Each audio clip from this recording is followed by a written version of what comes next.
Hey guys, it's Christina, boxing guest. I am here with Gang Gang, the fam.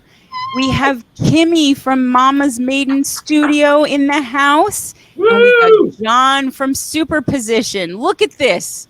You're in the chat, you're in the show, you're the whole thing, you're everywhere, you're omnipresent. Look at you two, so cute Why, with thank your you. shades and your hat and your cool t-shirts. Look at them. People, look at them. They're here. I got them. I got them both at the same time. Everyone's jealous. And look, we should mention right off the bat, Kimmie repping JD for Death Pigeon. And we got John repping Arcana Necronomicus, which is under the band that's coming up soon. So we got some cool stuff. So say hi, guys. Say hi to the chat. Hello. Say hi, guys. Welcome. And thank Look you. at this. I am so We're so happy to be here. So happy to have you. You guys, I love you guys to pieces. And it is always an extra thrill for me to get to interview people who feel like family, like you guys and AOD and Jamsteak and everybody. So I'm so happy that you're here. But I'm not going to take it easy on you. You know this. I'm a hard-hitting journalist, or a hittling journalist, as apparently as it whatever comes out of my mouth. I'm like Walter Cronkite. I'm like Barbara Walters. I'm like Oprah. And people who aren't very old or dead or whatever. I'm not going to let you off easy. And so, okay, I'm going to begin, as you know that I do, with a, vulnerable, deep, serious, meaningful question. And you guys really got to, just because we're family here doesn't mean you can just toss off an answer. You got to dig deep here and give me the real. All right. Are you ready? Digging. I'm ready. Okay, here we go. Ready? Yes. We're ready. So a wizard casts a spell on both of you. Would you rather be made absolutely humongous or incredibly tiny? Or incredibly tiny? Okay. And why? You go and first. Why? Okay, I think he was asking is that. Oh yes, absolutely, small, right? absolutely huge or incredibly tiny. So you can either be an insane level giant or a teeny tiny dust speck. But you have to choose one or the other. I want to be teeny tiny. Okay, why? So I can go everywhere. And risk getting smushed by like a mouse or something. Absolutely risk getting smushed, but I would like tiny much better. Okay, so you want flexibility of travel. Okay, I understand that. I don't know what you would do when you got there because the credit card would be like 11,000 times bigger than you, but you'd figure it out. You'd have a teeny tiny credit card too, I guess. All right, John, this is it. Are you going to be incredibly tiny with your lovely, or are you going to be incredibly humongous? Incredibly tiny, please. See the love. Otherwise, things might get really awkward for the two of you as a couple. So I think that's probably. I don't know if that would be really compatible. Yeah. Now, John, you did, I will mention, miss the opportunity to say, well, I'm already incredibly huge. So, but I was going to leave all the references out, but yeah. Let the chat make it for you. Yeah. Okay. Well, I've done it now. I've put too fine a point on it. So, okay. So why is it just to match with Kimmie, or would you, if this were just you, would you also want to be with my lovely, as always. Okay. If you had answered first, would you have the same also answer? Because time acts differently, and so does all reality at that size. Things break down, and you get a lot into superposition and that kind of thing. Yeah. Nice. Okay. Yeah. Look at that. Look at him with the segue, just like moving right into the music. Maybe I wanted to spend the next 2 hours talking about the wizard, John. You don't know. You can't control this interview. I could just keep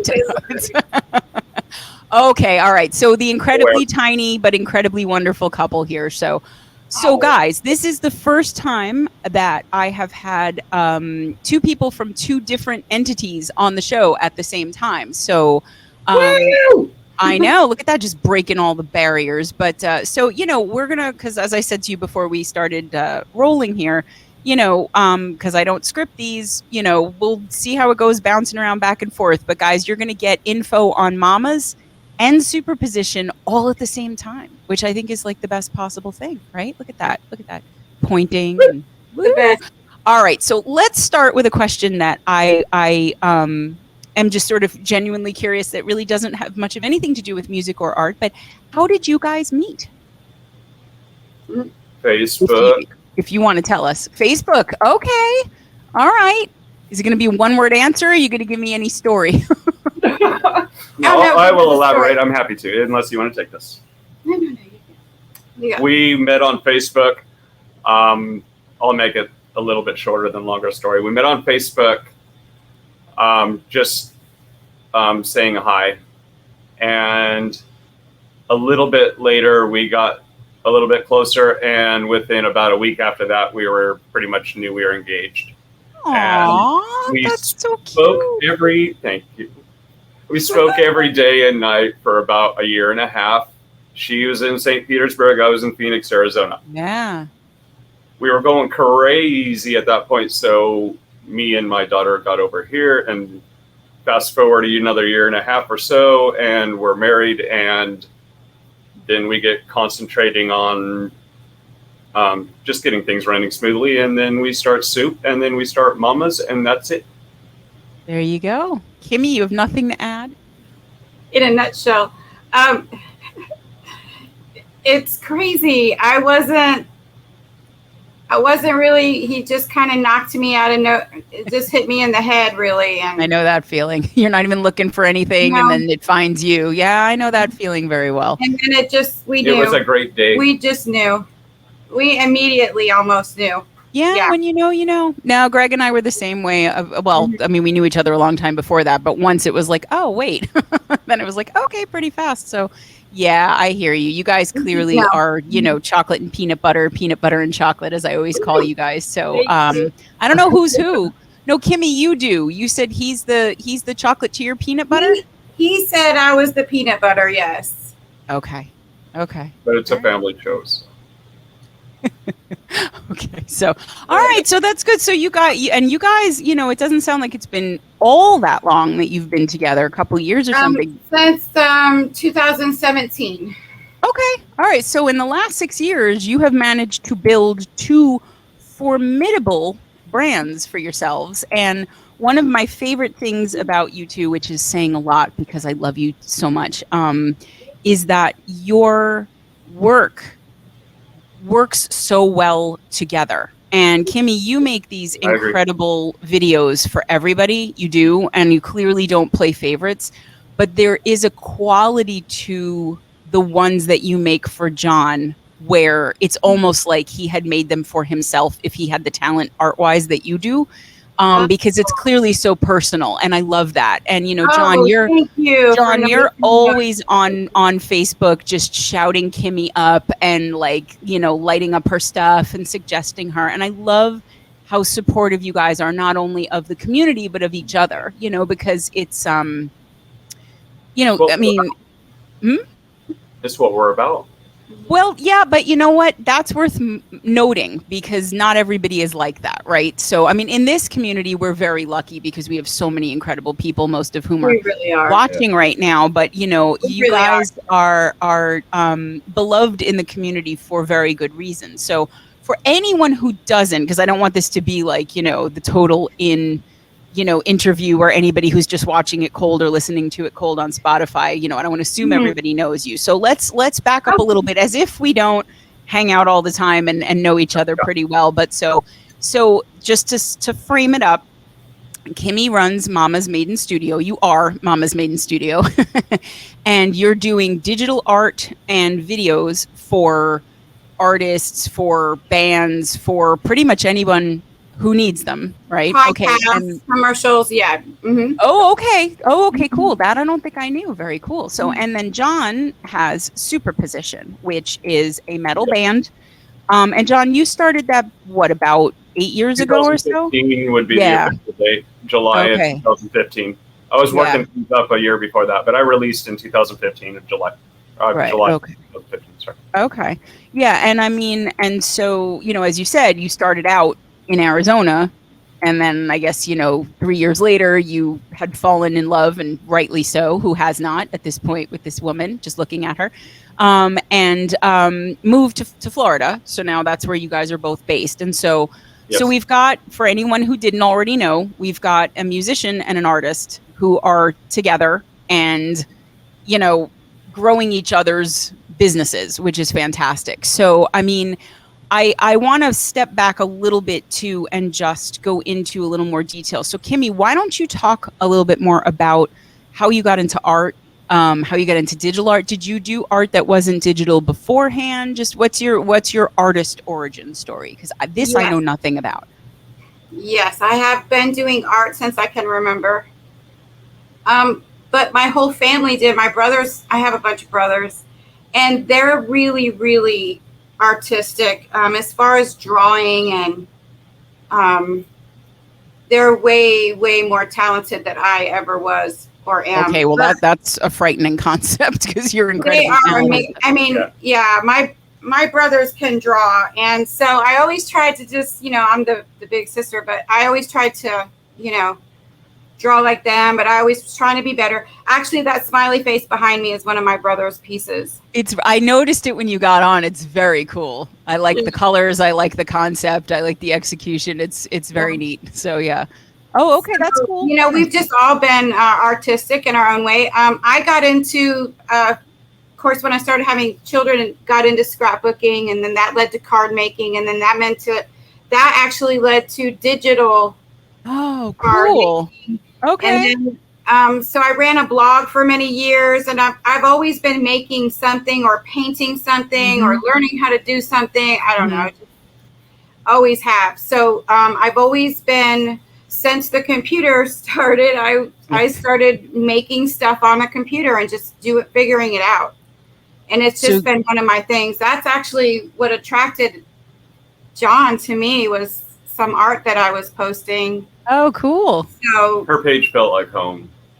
I completely can understand that feeling. And I love that what brought you together was what your talents are. That's awesome. Because then it's not even just because, okay, she's gorgeous, so of course I'm going to go for her or whatever. Like, you are, and I'm sure that didn't hurt, but he found your art first. What, John? I actually asked her if it was all right for me to post one of my videos shortly after we met on her page, just so she could have a video of mine. And it's odd. It's we didn't know each other at all. I'm like, no, it's a little theatrical, and there's nothing wrong with it. It's a cover or a version of the song Avalanche that's on the first EP. Yeah, which is a great song, by the way. But yeah, if she stuck around after that, she's a keeper.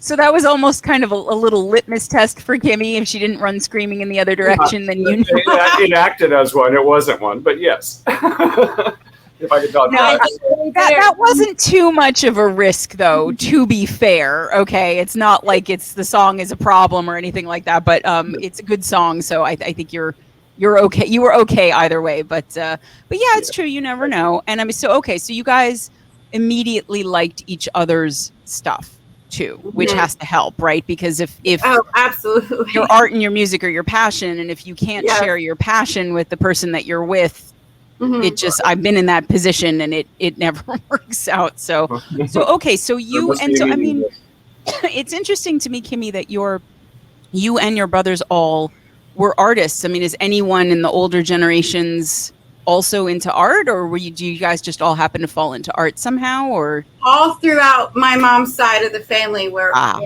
yeah.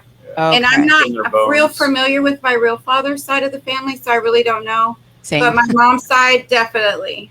Okay. All right. Well, that's enough. That one side will get you all you need. So, okay. And so let me move over here to you, John. And then John, how did you get into music in the first place? Not, 2014, just, fiddling around or whatever, becoming Superposition, like in the very first place where you know how I like to know. Were you a kid? Were you band camp? This one time at band camp. He's not lying, though. I was in school band is how I started. Okay. And I was looking forward to the day about 2 years before I could do it. I think it was 5th grade that we had to start. Yeah. I picked up a trumpet and I was almost a drummer. It was down to where the person 2 or 3 chairs down was asked what they wanted to do, and then the next person. I made my choice about that point. I was going to go with trumpet over drums. But anyway, school band is what, and I had 2 older brothers. They were both horn players too, so there were horns in the house, and that was an easy way. Okay. But you were looking forward to it from like third grade. So what Yes. at 8 had you so excited to be in band at 10? Like what was it? Just I music just in knew the house? Was it something I watching? was doing. Okay. I was trying to talk over. I just knew. No, we have a little bit of a. I should explain for everybody too. We do have a little bit of a lag and a sound issue. So John and Kimmie and I are not interrupting each other intentionally. It's like when the phone is delayed. So, but yeah, go interrupt me all you want. I talk too much. Yeah, I'm excited. Yeah. So okay, so you knew even from 8 years old or whatever this was, you were meant to be in music. Yes, and I might add that recording was also in there is equal. Because Really? I was looking forward to when I could get one of those little Sanyo bring with you hit play and record photos of the old days.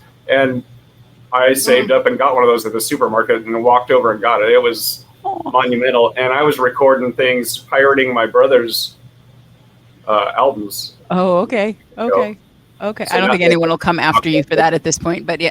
But then again, let's go back a little bit more from that. Did you grow up, besides your brothers, being, horn players or whatever, like, did you grow up in a very musical household where that was just baked in, or you just kind of woke up one day knowing somehow out of context that you were supposed to be in music and recording? And because music I get at such a young age, but recording is not usually on somebody's radar when they're that little. Like, I didn't realize. You don't even think about how the music gets into your ears. It's just there. It's like, we don't think about the cow. We eat the burger. You know what I mean? So how did you, was that, do you know where that came from, or it was just a calling and that's just I think it was both. I Okay. think it was both. I don't remember waking up one day. I just knew it was always there. Music was what was going to, not to be corny, but that's true. I don't remember ever saying, well, now I remember saying I was going to be a rock musician. Okay. Shortly after I got out of band. He did. Yeah, he did. But it was probably days after I said I'm done with school band, and well, I could be a bassist because I could be rhythmic and musical, best of both worlds. I love bass. I love turning up the bass on everything that I do. It seems right. Yes, I'll do that. And centered around that. We did have a musical house. There was a stereo, the old school stereos with the big tower speakers. We always had those. My brothers always had those. Okay. And there was a lot of country western being We're a played. lot older than you guys. I don't know about that, but I really don't. But we could talk about it off camera. I'm the oldest. Late 60s is when we were born. So. Oh, okay. Well. There was not as much older as you might think for Greg, at least, but okay. So yeah, all right, but you weren't born in like 1932 or anything. Like, we're talking about the same general couple of decades. So you did have a musical household. You did, but I find that fascinating though, that that was just always there. Like, just always. That reminds me of like Sean Thunderfoot Wells, 3 years old, gets a little drum kit and he was on it, and that was a great interview, by the way. Yeah. Just click. Yeah. Just what? Clicks.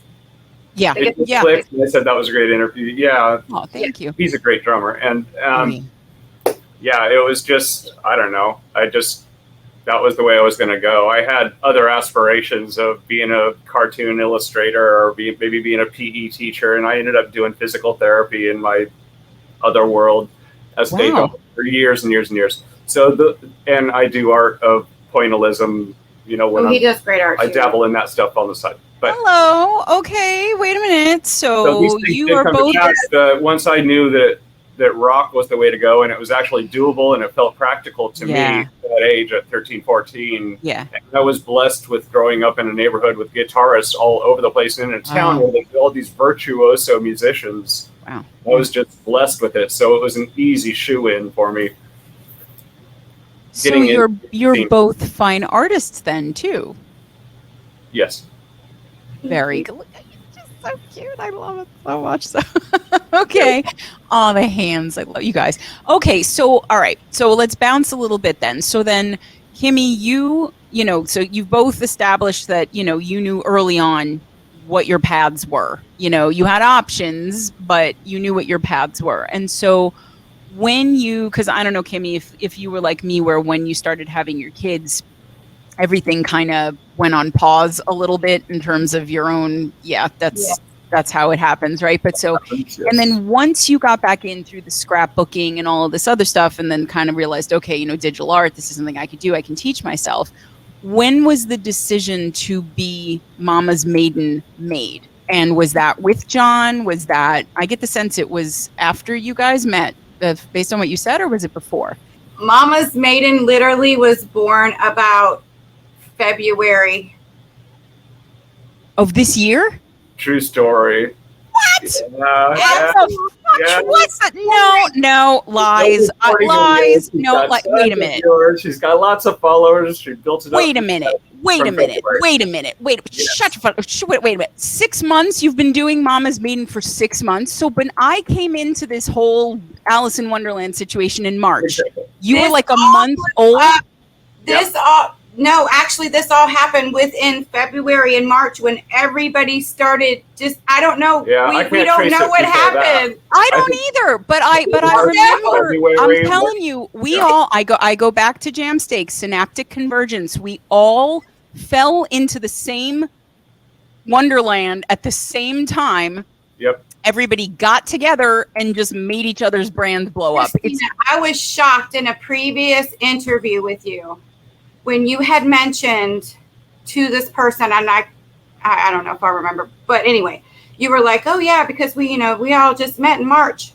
Yeah. And I'm like, wait. I looked at John and I looked at John and I said, wait, what? Yeah. Like all of us did this at the same time. It was. It really because that was born right here in this room. I did not talking about me doing videos for John and just it Lomax. Shout out to Lomax. Love Lomax. Love Lomax. I love your videos and I would love for you to make me one. And she was my first video that I made outside of Superposition. Okay. I had thank you, Lomax. No idea. None. Because I mean, and again, I tell the story all the time, or at least I used to on the show and when we first started doing it low back, like 2 months ago, but like that I still don't remember how I connected with everybody, right? But I started, talking to Rob from AOD and Dom from Jamsteak and whatever, and we all started our GIF wars, and you were in on that and whatever. And then seeing everybody was so wonderful and helpful and supportive, but all scattered around. That was when I started Band Together. That was also March or early April. Which was genius. Yeah, that's a great one. I mean, literally, I created a Facebook group and everybody joined it. It was not exactly Einstein level on my part, but I knew if I got everybody together, because everybody was doing all this work, but it was spread out all over the place, and it's just so much. But that was where, and now I feel like a proud mommy because it's like I see, like you and Rob and AOD, doing your collabs. I see, Death Pigeon and Narak had gotten together before, but I'm seeing all these collabs, and it's not that I'm taking credits. People are going, oh, by the way, I get these beautiful messages many times every day, like, hey, I just wanted to thank you because of Band Together. I'm doing this collab with this artist and I never would have been. And like, whatever, I don't take credit for any of that because literally I just created a container and then you guys do all the work. But like, it is so beautiful to see all these things. But if you really think about it, so March was when it started.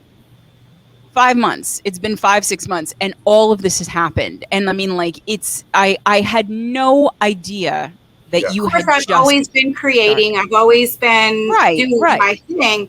And then I thought, well, I'll just, in my spare time, I'll do the videos for the new album, for the Collapse album for born out of necessity, but then it bloomed. And then he goes, what would be a really great name would be Mama's Maiden. It was something to do with his mom. Aww. And I said, you know what? That has to be my name for whatever I decide to do next. And then it just happened. Yeah. It just happened. That's fantastic. And it's a great name, too, because nobody else has it. Nobody else has it. Because I tag you in things, as you know, all the time. Mm-hmm. And I type at MAM And like, yeah, it'll be like, Mama's Bakery or whatever. But You'll second see I a put lot in, of mamas, but not M. second you put in M, it's like, boom, Mama's Maiden Studio. I'm like, thank you. That's very easy for me. Like, all I have to do now is just click, and then I've tagged Kimmie, and we're done. It's literally been a whirlwind. I just did video number 45. Unbelievable. Woo! Unbelievable. A very great video. No, and Kimmie, your art is so beautiful. It's so ethereal and it's mysterious. And I mean, I have our younger one is an incredible artist themselves, and I've shown them your stuff, and it's like, wow, that's really cool. So, I mean, like it's just, but what I also love is that you clearly have styles that you do when it's just for you and your art that you're making. But when you're making videos for people, it doesn't feel like every video could just have been for anyone or any song, or like it's still representative, it's still personal, it's still, and I think that it's tremendous. That means everything, Christina. Yeah, thank you. Thank you. But I mean, that because you don't want to all be the same. You want it to know it. You want to know it's a Mama's, but you don't want it to look like. That's right. Yeah, you don't want it to look like you're making the same video 45 times, because nobody would want that either, but no, it's... Yeah, every single video I have done has become part of my soul, and that is no joke. No, I believe you. It's no joke. True. I have to go through every piece of the song, and it becomes part of my soul. It becomes part of me, and it means a lot to me. I love that they have trusted me to let me in with their baby, because it's a huge responsibility that you have. This is going to be that feeling or that vibe or what atmosphere or whatever it is that they're wanting is. Let's that's a good place to ask a question, and then we can seg into John's stuff too. But so when you are somebody comes to you and says, Kimmie, magicify me, make me one of your amazing videos. What is the process there? I mean, I'm sure, a lot of people watching will know this because they've worked with you already, but for those who haven't, and for all of the people who are going to hire her right now, watching this video, right, guys, Mama's Maiden Studios, you're going to go do that right fucking now. But anyway, so for all the people who are going to be hiring you, and for those of us who are just curious, Kimmie, you're going to be on your ass by like the next 20 minutes or whatever, because we're going to get to song in a minute. So, I don't ever break in the afternoon. So actually, you know what?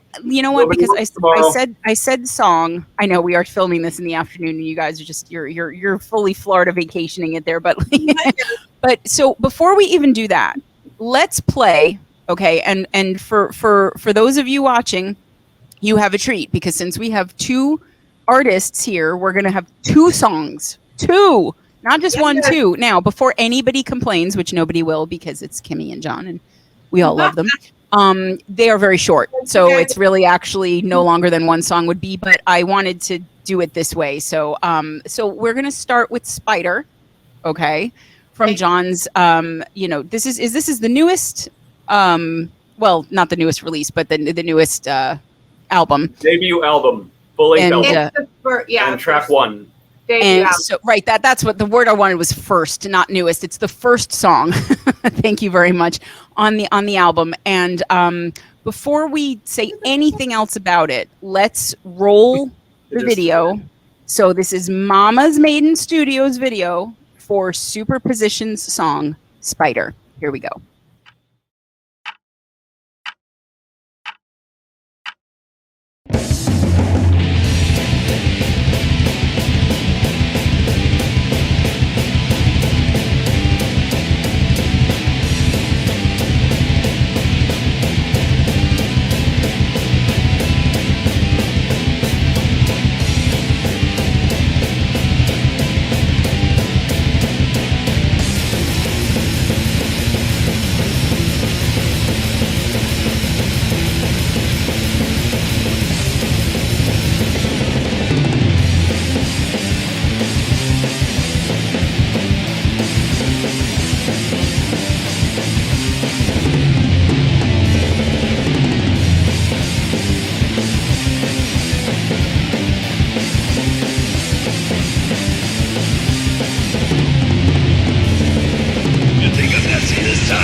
be less of around. Bend in the very walls that you shall recover from. Growing on fingertips, across nimble web. I stood on the screen, feel a little tongue. Spider ridges how sweet your body cling. Under the side of night, I do my bidding well. Wait to call my dear, becoming all too clear. The sneaky fingers ring, you see what I mean. Sneaky sweet to sing. Closer are the steps that you take. To the very end, you're nearly there, friend. To my well-deserved little drink.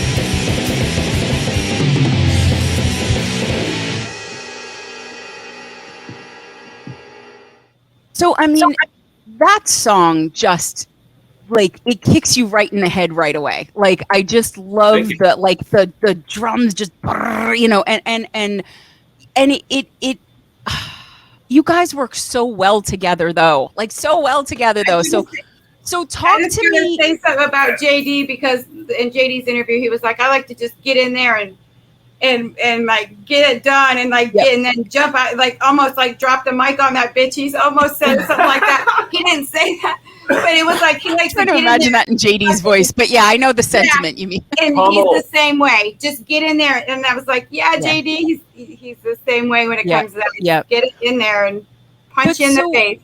So talk to me, both of you, in which, exactly. Yeah, punching people in the face in a good way is a good thing. Punching people in the face in a bad way is a bad thing. With love. With love. It's a love punch. It's a punch of love and musical enjoyment. But so talk to me about, because I was going to ask you before the song about the process of, you know, knowing what the song is, sitting there, I'm sure, listening to it a ton of times or whatever, and then coming up with the concept. But why don't we get into that by talking about this particular song with this particular video? So I want to know from you, John, how you wrote this song. You know, we're going to get into songwriting in general, but then also how you, Kimmie, and the two of you, I imagine, decided what you were going to do for it. Okay. Video idea comes after said and done of the song. Right. Okay. Yes. I would think so. Make a video for a song that doesn't exist yet. Kimmie's good, but not that good. Coming out lyric wise, I'm sure. Yeah, right. I was saying, well, we could have this and we could have that. And we'll have this imagery or that. And her the same on the idea. Okay. Yeah. Yes. Basically, sorry, honey, but basically when we did Collapse and he told me, you know, these are the songs. This is the synopsis basically for this song. Right. This is the feeling or synopsis for this song. Okay, cool. In each song. I like a synopsis just so I kind of know where you're lyrically coming from. Yeah. I want to know the feeling of the song. If I get a synopsis, it's clip a lot better than the lyrics, it makes actually. It easier to get to the point. Yes. Because I don't always need the lyrics, but I do like a synopsis. So that's kind of what we did with the album when we went through every single song together. Yes. And how they tie together, too, because it's a loose concept. Right. Then I'll start which I'm going to ask you about next. I'll start the art process and see what I could come up with, and then I'll start just looking for, you know, clips and things and imagery that I think will fit. Mm-hmm. Yeah, and she's totally, once that's in her court, it is in her court. And I have no problem trusting in what she's going to come up with. Sure. And then by the time I see drafts or even finished product, I'm all, yes, nothing about it I want to change. And we'll master those by what we're calling mastering of the videos by watching them half a dozen times, making sure that everything's right. And do we want to change anything or does she want to change anything? Right. A soundboard of sorts, but yeah. Okay. No, that's great. And so, I mean, do you do that with everyone, Kimmie? When somebody comes to you that isn't John, you ask for a synopsis? Is that sort of okay? Yeah, I can totally. That makes so much sense to me because sometimes the lyrics are not meant to be as revealing of the concept or the emotion behind the song as what the artist is intending with it. And Yes, so because it could be the complete opposite. Tell me about it. that's It could right. be the And complete that's opposite. it. It could That's mean it. these lyrics could mean nothing, and it's just, I mean, so synopsis is always best for me to get just really the feel of it. I'll listen to it a few times and then just and you play just get around with a bunch inspired. of different things. Yeah. Okay. If she's lucky enough to get a straightforward type of lyric content, then it goes smooth. But if she's getting one line, I'm dodging and trying to be half cryptic half the time. So definitely makes it easier for synopsis. And I mean, and I was going to say, like, and I think that, it's also for someone who works with a lot of metal artists. Sometimes, holy Jesus, if you don't get a synopsis, you don't know what the fuck is going on, because you can't even, I still think all metal bands should be legally required to make lyric videos, because you often can't understand the lyrics, and I so I would not want to be you in those moments where it's just like, hey, Kimmie, can you make a video? Here's my song. And like, you can't, like, okay, I think this one's about a butterfly having intestinal distress. Actually haven't done any lyric videos. No, but I'm saying, like, if you're gonna come but you're right. Yes. Yeah. Now, and that's something I think you should offer to people, like, hey, as I'm making this other video, how about I make a lyric video for you so people know what the hell you're saying? Because I'm sorry, like, as somebody who likes to go through and listen to songs and listen to lyrics and get all of that together, I can tell you I have the hardest time with some artists figuring out what the lyrics are. And sometimes I have to ask. I'm like, can you please send me? And sometimes I'll get, well, they're not really lyrics, I'm vocalizing. And I'm like, okay, then that's totally fine. That's what I thought you were doing. Right. But sometimes it's lyrics in the arena mix so far back. Yeah. So, but okay, so that's about what I figured, because it didn't seem possible for you to capture the song and the mood and the meaning and the lyrics and the emotion as well as you do by accident, right? So you would either have to be incredibly insightful, have an ear for things that sometimes I don't think most people do, like metal lyrics, and also, but it makes more sense that you would ask for a synopsis. So, okay, guys, when you hire Kimmie, which you're going to do right now because you're watching this, I'm going to keep doing that. But when you hire her, she's going to ask you for a synopsis, so you better know what your songs are about. You got to know, or she's going to make it up. She's just going to be like, this one is about buying a Slurpee at 7-Eleven, and that's what the video is about. So here we go. Here's the 7-Eleven Slurpee video by this band. So, okay. So, so let me step aside here a little bit and come to you, John. So you knew you wanted to get into music basically from the womb, right? Okay. And so you sort of, figured out it wasn't going to be, you weren't going to have like a long career in trumpeting. At what point then, what point did you move away from the trumpet and decide what you were actually going to do, and how did that turn into Superposition? A little vanity and a lot of not liking the athleticism of having to blow on a horn. It's just, no, I didn't want to do that. I really, shut up, anger. I really wanted to fucking do something that wasn't athletic, because I noticed there was an athleticism too. I was in sports in school and stuff. There wasn't a problem, but I wanted to veer away from that. And then the nail in the coffin was getting into marching band, which, nothing against those marching bands out there. It's fantastic work, excellent choreography and all that. Wasn't for me. Right. I was in marching band. It wasn't for me either. The uniform was entirely made out of polyester, and I felt like I was going to burst into flames every time I went out and played my little clarinet in the sun. Yeah. The hat. That was a whole thing. You and Greg are going to have to talk marching band after, because he was like competition level marching band with the drums, and like you guys will have a little geek out. But yeah, I can understand why that was a deal breaker for you. So, okay. So you knew it wasn't going to be trumpet. So then what happened? Then I'm sitting in my bedroom. I remember this. And it came to me that if I thought about guitar, and like I had mentioned earlier, there were at least 4 or 5 guitarists on my block that were proficient at the age of 14, electric guitarists that had their little practice amps in their room. And I thought I was in heaven at that point, being a rock fan. Mm-hmm. And it was easy for me to get into that world, because this person had this and that person had that. Gotcha. And we always had an acoustic guitar in the house, and every time I played it, it seemed so hard and out of something that I could wrap my head around. Okay. And when I thought about bass, everything clicked. Yeah. I always loved the bass in music, was drawn to it, and it was easier, as some might think. And I picked that up and loved it, and I had an ear for playing, so I didn't really I had the ability to read bass clef or treble clef, whatever, from band, but I really didn't need to like it. I was drawn to Black Sabbath and Iron Maiden at that point, and I could play those lines by ear, so I was set, and that's all I did for about a year. Okay. And then I had a buddy in a band, and he needed a bassist. All of his friends were in bands. All of his friends did something. It was crazy where his town. Northern California, Redding, California. It's about it was everybody was in a band. 80,000 at the time in the mid 80s, early 80s. Okay. I got together with my best bud, Robbie, and we started. He had a band going and asked me to pop in on it, and I was instantly the bassist, as I recall, at that point. We played school parties. Okay, you were gigging. Look at you. We were gigging in high school. Yeah, we played my high school picnic. They had it was a progressive high school, and we were playing metal out there. It was fantastic. How cool a high school picnic is that, guys? Yeah. Most high school picnics, they're blaring whatever's on top 40, if they even have a high school picnic. We have metal playing at John's school.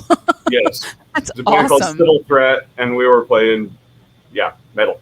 Okay. So, forever, he has been. We played a couple of, beer parties, and then in the same town, Northern California, joined another band, and we started doing on a professional level. We were a bar band, as you may know, and started doing covers of 80s rock hits, power ballads, or not power ballads, but your basic AC/DC and some Metallica. Okay. A nice, easy palette of rock. All right. And then played the hell out of that. Moved to Phoenix. I joined another band around that time, Skullcap, and we were playing heavier stuff. Good, sink your teeth into metal. And did like that. What kind of bands? What would that be closest to? I don't know, kind of a cross between maybe a hardcore versus a. That was all original. That was all original stuff, but I don't want to say thrash, but kind of thrash, kind of hardcore. Okay. Federal vocals, but more breakdowns and beats, and a lot of speed in there, but not a whole lot. Okay. Actually, like I said, just more chunky. If I could use it. Yeah, no, that helps me as a not fluent metal speaker. That helps me when I hear chunky. I'm like, okay, I have a sense of what you're talking about there. Yeah. Okay. Okay. So you were sort of refining the kind of metal that you wanted to play, or at least dabbling in different subgenres over time. Okay. Yes. Great observation. Because I didn't know. I knew of all the different brands of metal, but at that point, I would say, as much as I've been doing it all my life, I still didn't know exactly what my voice was as I'm going to write bass lines. So I started studying and finding subgenres and knowing the differences and this, that, and the other, and seeing what I liked, and broke it down. I broke down everything, not to be all overblown about it, but I broke down everything that I wrote as a style and looked at what I liked about it and looked at what I was listening to at the time, and then rebuilt it and wrote 40 songs and then released 4 of them and then released another 10. I love that so much. Like, because that's the thing. It reminds me a little bit of Chris from Every Band Ever, but, mainly Anger Overdose and Dead Deceased and Isaac Event, and like, the idea, or actually even, Justin from First Aid Spray, the idea of sort of really, really being super mindful, thoughtful, preparative about what you're going to be doing. And, and it's, well, that's it. But but you do for it to sound right, but not everybody realizes that. And so not everybody does it. And I mean, it's something that I'm learning, I understand it from a general music perspective. I understand it from a cover band perspective. You don't want to be auditioning for, you know, a classic rock band and you have somebody coming in with like, you know, a funk bass, you know, lean, where that's just not going to, nobody wants to be, you know, it's a long way to the top if you want to rock and roll, you know, like it's not going to work. So like you have to match up. But for metal, what I've been learning the last couple months specifically is that there are options, right? So like Chris can throw a walking bass line on something that's a metal song, but it's got to be very intentionally done, you know? Yes. And so to be thinking about it that way is why I think your music sounds so tight, which it really does. It's very, and I want to get into, you mentioned your voice on bass, but I want to get into in a little bit your singing voice, because it's very specific. It's very different from everybody else that I listen to in metal. Thank you. And I kind of fucking love that, because I know immediately that it's a Superposition song. Like I know immediately that, okay, this is John. And I love it because you sound so badass. Like you just said, because you've got this it's almost like, and you know me well enough, so I'm going to trust that you know how I mean this and not be insulted by it. But like, it almost sounds like it's very theatrical, you know, and it's very almost like, you know, welcome to the show. And like, it brings me in this way where there's a wink. It's accomplished. Yep. Well, there's a wink, there's a nod, there's a, you know, you're doing it seriously, but you're not taking it seriously in that way. And it makes the music so fun on that level for me, because you're giving it a nuance that a lot of metal doesn't have. You know, a lot of metal, it's like you will die if it's not the most serious, intense.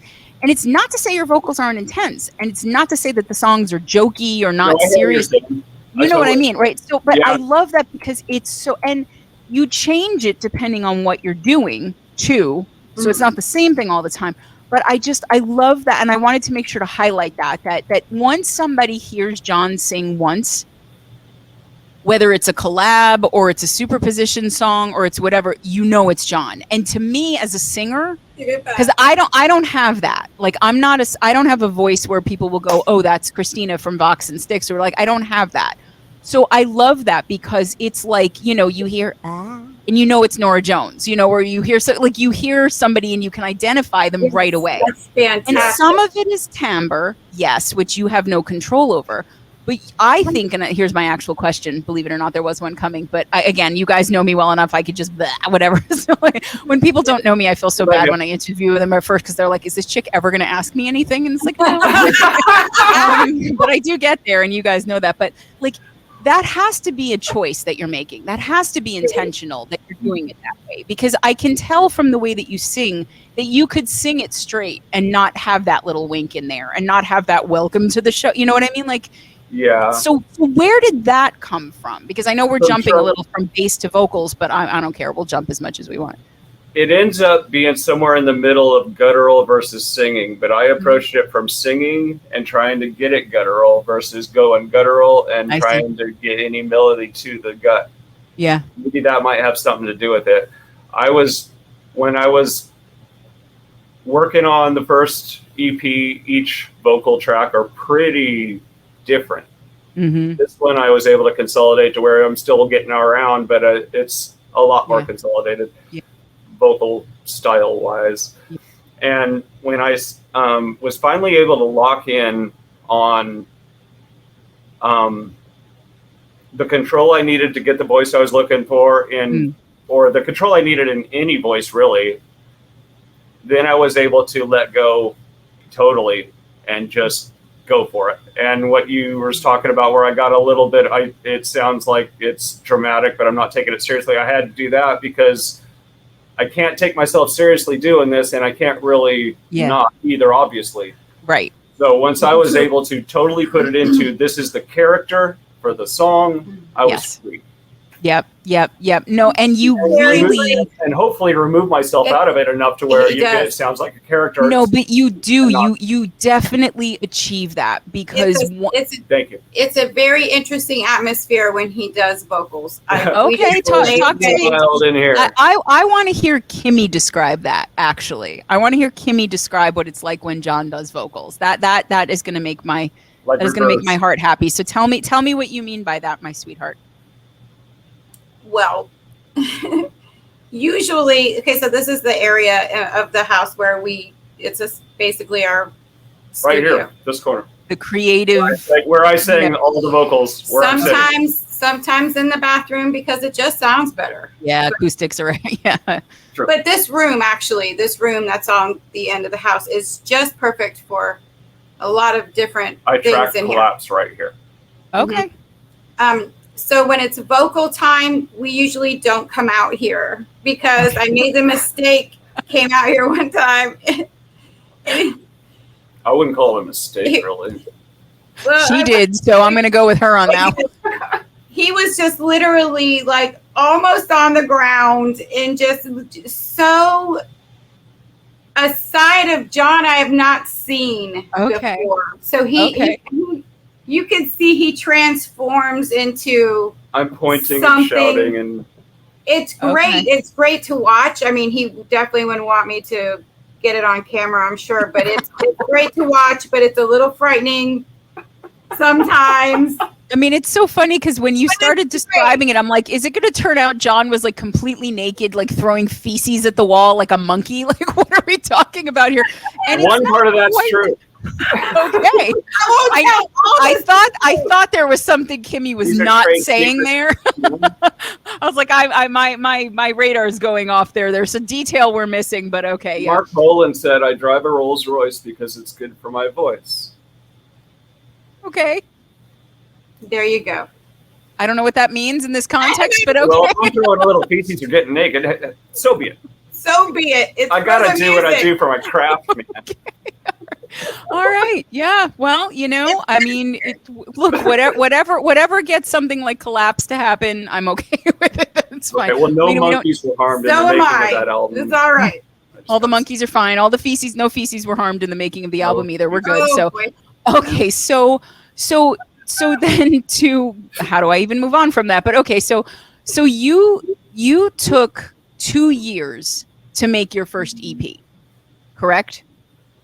2 years to make the first EP. Yes, that's accurate. Yeah. So all right. And the so you guitar that I bought. I mean, also I was bare bones when I came over here, as far as equipment goes. So I had to start getting everything again. And I bought a bass and I bought a guitar and I bought recording equipment. And then we got a DAW going, and it was on after that. But yeah, it was kind of a slow process. It was a slow process, to but where yes, we needed 2 years. Okay, so but that was more just about getting established after having moved. It wasn't that the project itself. Yeah. Okay, I see. Because I was going to say, like, I mean, you put out stuff pretty quickly, from my perspective. So it seemed on you, but given the timing and everything, that makes sense to me. Right. That 2020 would have been that would have made a big transition year for a lot of reasons, obviously. But okay, so. Might I add? I'm sorry. Both of the EP and Collapse were all written a ways back. I had written all of those songs plus another half dozen, maybe if not a dozen more, in 2015, 16, and 17. Oh, okay. Okay. So those are older songs that were redone. I mean, there's even some different lyrics on a couple of those tracks. So there were redos on a couple, and I finally got them exactly where I wanted. I ditched lyrics on one because I just didn't like the way the song was going. Okay. Which one was that? Pardon me? Which one was that? Which song? Avalanche has got different lyrics. No, okay. I take that back. Let's see. I don't remember which one you ditched the lyrics on. I don't. All right, well, it doesn't matter. I was just curious. In the Mouth of the Serpent was once about making all the money, and now it's about Jermuggager. Wait, I'm sorry. You said it was about what and then what? It was originally about making a shit ton of money, That's what I thought you said, and then I heard you say some mugajama. Exactly what I said. No, So and then I said this about Jormungand, Jur, the sea, or I don't know if it's so much sea, but the Nordic serpent god. Okay, so you kind of did say what I thought you said. Yeah, Jormungand. I just didn't, and that's Yeah. my ignorance. I didn't know what it was. I but might okay, be so- slaughtering the name for all I know, but I think that's okay. pretty darn close. No, I'm going to go with it being my error, but okay, I have to straighten Gluten Frog out Making here. He was a little Laurel smushed, but so all right. So let me think. There are like 9 questions that just popped into my head from that. But so let me parse them for a second. So you wrote everything long enough ago that both the EP and the album could have been comprised of any of those songs, is what you're telling me.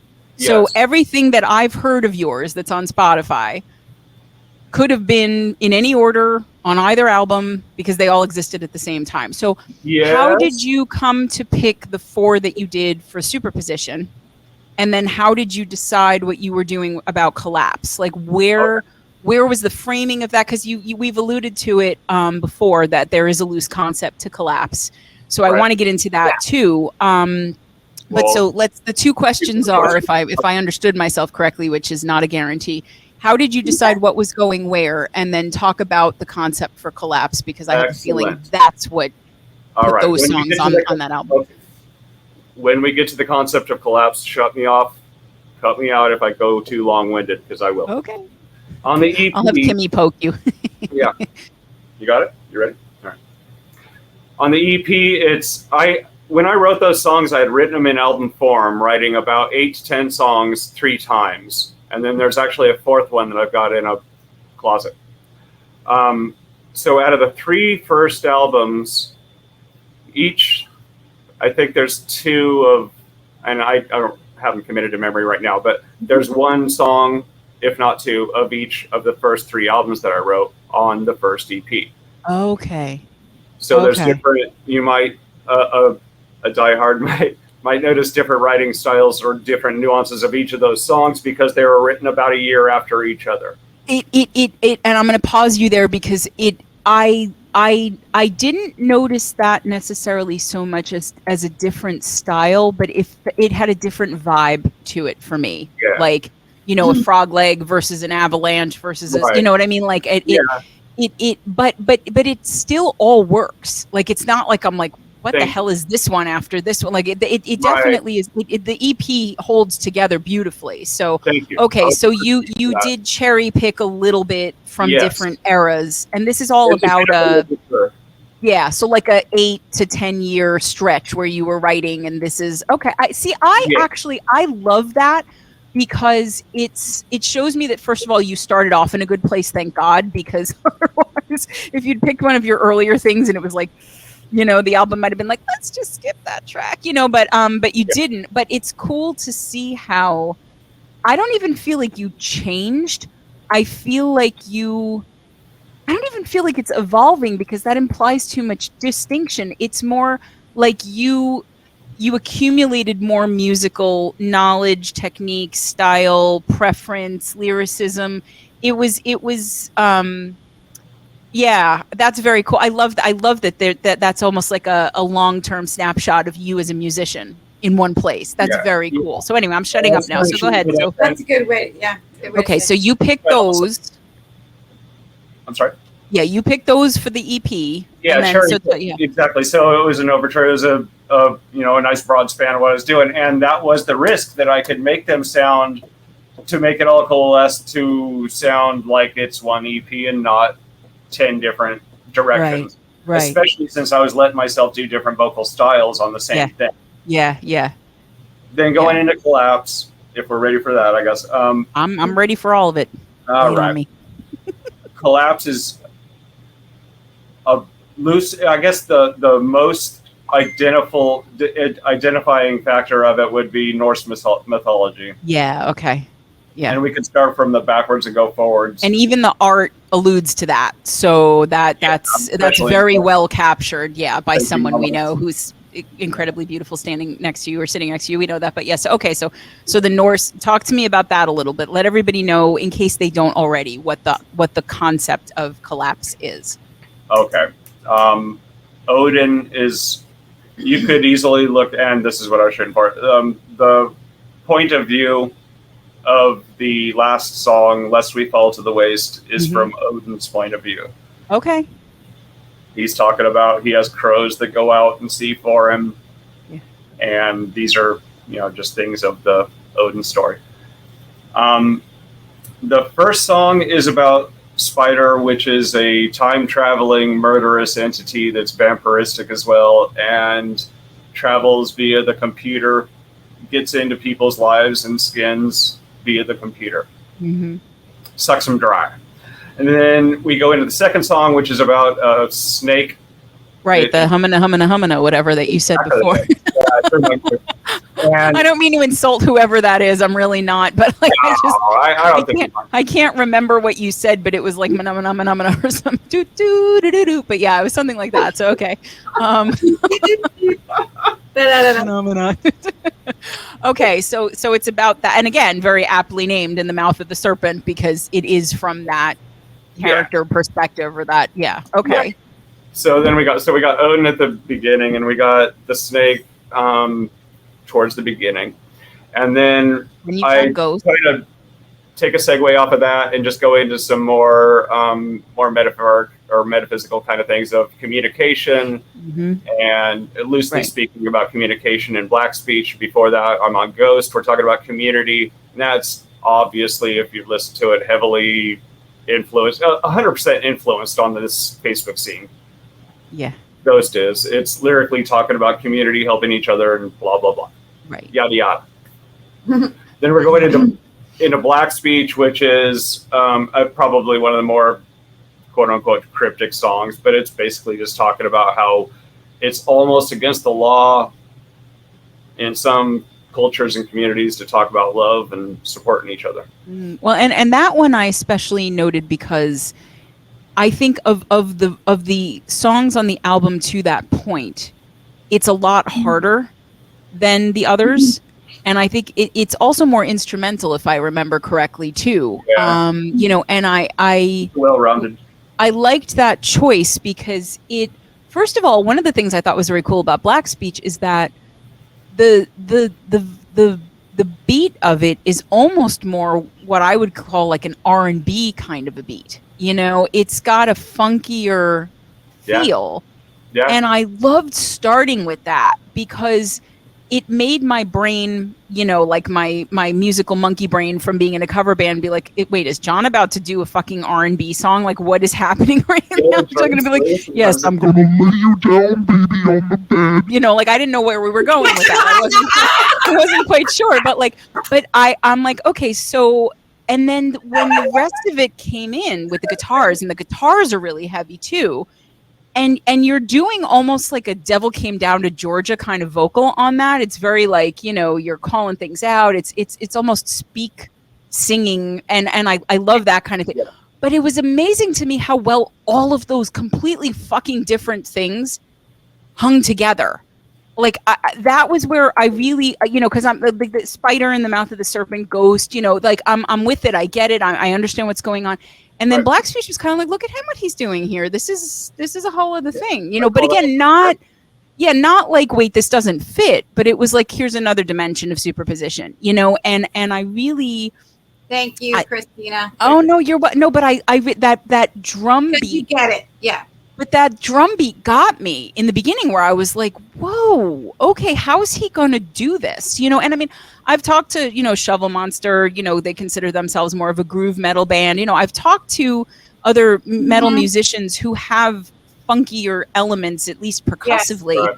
But this was so showcased, that's really all you're hearing initially. And so to me, anytime a musician makes a choice in a track that they're going to focus on one instrument or even just one phrase or one vocal line or one melody or one anything, my brain goes, okay, pay attention, because this is a linchpin element of the song. This is something that matters to the person who's making it.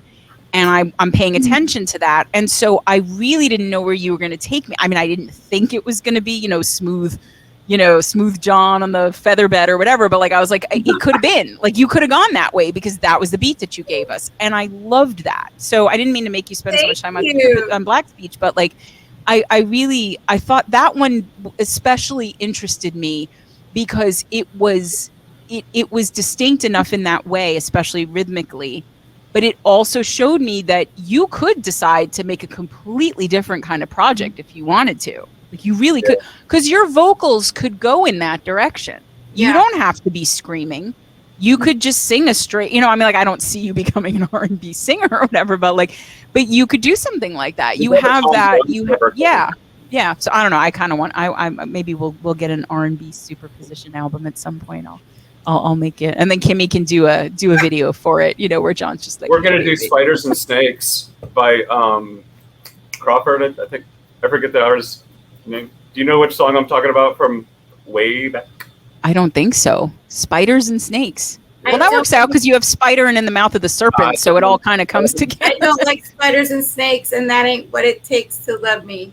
Okay. No, I'll have to go listen to it after we're done. I believe his name is, but it might be the kind of thing where when I hear it, I go, "Oh, this is what they were talking about." But right now, I can't. The hamster is not spinning the wheel, so it'll be a fun one. It's gonna be fun, and I'm actually gonna do some vocals on that. What? Yeah. I didn't know you sing. I do. Apparently, you do, because if you're gonna be doing we're gonna hear John. John's gonna be like, yeah, serpents and snakes. And Kimmie's gonna be like, I wanna love you all over. I don't like spiders or snakes. So that's that would be great. I can give you the stems from this video, John, if you want to do that as a collab with me. You can have it. It's fine. You have my permission. I don't even know what it is. Okay, so now we're gonna have to keep an eye out for Kimmie's vocal debut. John, are you gonna do the video for it, or are you guys just? Oh, there we go. There we go. Switch. That's it. Yes. That's a great idea. It's like a Parent Trap situation, but okay. So now we're up to Cannon Fire, right? Okay, and again, this was another one for me where the drums were pretty funky. Yeah. Mm. This so one, but I mean, you've got your Rob Zombie Dracula voice on in this one, But the guitars reminded me, for all the world, like I don't know why, but of Vernon Reid, Living Color. Like you have, which is a super funky, like, so again, this is another one where, and it's like, and the vocals on this are raw, you build this growl into the screen, and so I loved all of that. But so, and then you change everything about it halfway through the song. Like the rhythm changes, the vibe changes, the tempo changes, like we're somewhere else. So what is Cannon Fire? I mean, I know the lyrics, but since, as we said, sometimes you're being intentionally obtuse in communicating. The rough layout of the storyboard, whatever. It's two fighting ships, and they go down in the night.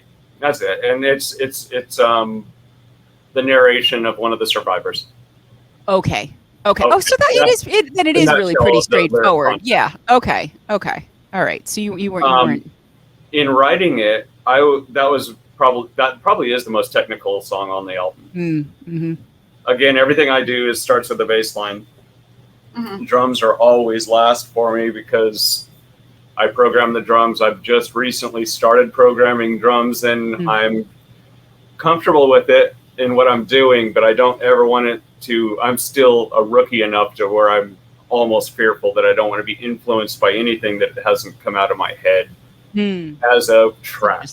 So I use small clips, and it's not likely that it would, but I always put drums in after everything's pretty much set in stone rhythmically. And make a concerted effort not to let them influence how it pans out when I'm putting everything together arrangement-wise. Anyway. No, wait a minute. I know you wanted it anyway, that one, but so what lights up my brain is hard to predict. So when you say that about you don't want the drums to influence the song, I don't want a pre-programmed drum track that I see what you're saying. Okay, so you don't want to hear my something original- and go, okay, this is what I gotcha. Okay, Yes. it was the pre-programmed element of it that, because I'm thinking you're just, you're putting in what you're putting in, so it wouldn't be influenceable. But that makes sense to me. I'm glad I clarified. Yeah. Okay, so I allow anyway, myself. I allow myself to use small clips of rhythms that would be pretty close to me asking a drummer to play something like this. right. So Okay. Yeah. consider Can you it throw more down like a rhythm like, okay. Yeah. Right. Yeah. So if I'm doing something like that and I'm getting something close to what I wanted to hear, then great, and I glue those together and go from there. On the Cannon Fire, it's the most technical in the album just from the riff structure, and then I let myself go way out on a limb in the middle of the song because Right. there's two segments, chord progressions, where I'm going all over the place and then come back with a straight driving beat and then come Yes. back and go all over the place. That was the namesake of the band because it's meant to sound, there's one bass riff where I'm bending, dropping, hitting an open E, and then hitting another two notes. Not to get all nerdy, but No, love nerds around here. You're talking to one. So. Firewood, so I'm sorry. Yeah. No, I said we love nerds around here. You're talking to one of them. So yeah, so get nerdy. Feel free. I don't. Get down and Yeah. nerdy. So I was able to, I always knew what I wanted that riff to end up being, to end up sounding like when it was done. And I was able to get in and put some little magic in there behind it. And I came up with it's 99% of what I wanted. So That's about as good as I think you get. And the guitar I had to memorize what the bass was doing in time because it's off time slightly in each occurrence of the riff, and then play the guitar line. Right, just you by offset it. memorizing how Right. exactly. Yeah. Yeah. And then I was able to get that done with the way I was happy with it when I got done. And then the drums are just holding it all together in this. So Yeah. it's supposed to get as loose and chaotic as I possibly could as an independent artist and still release something that sounded quite right.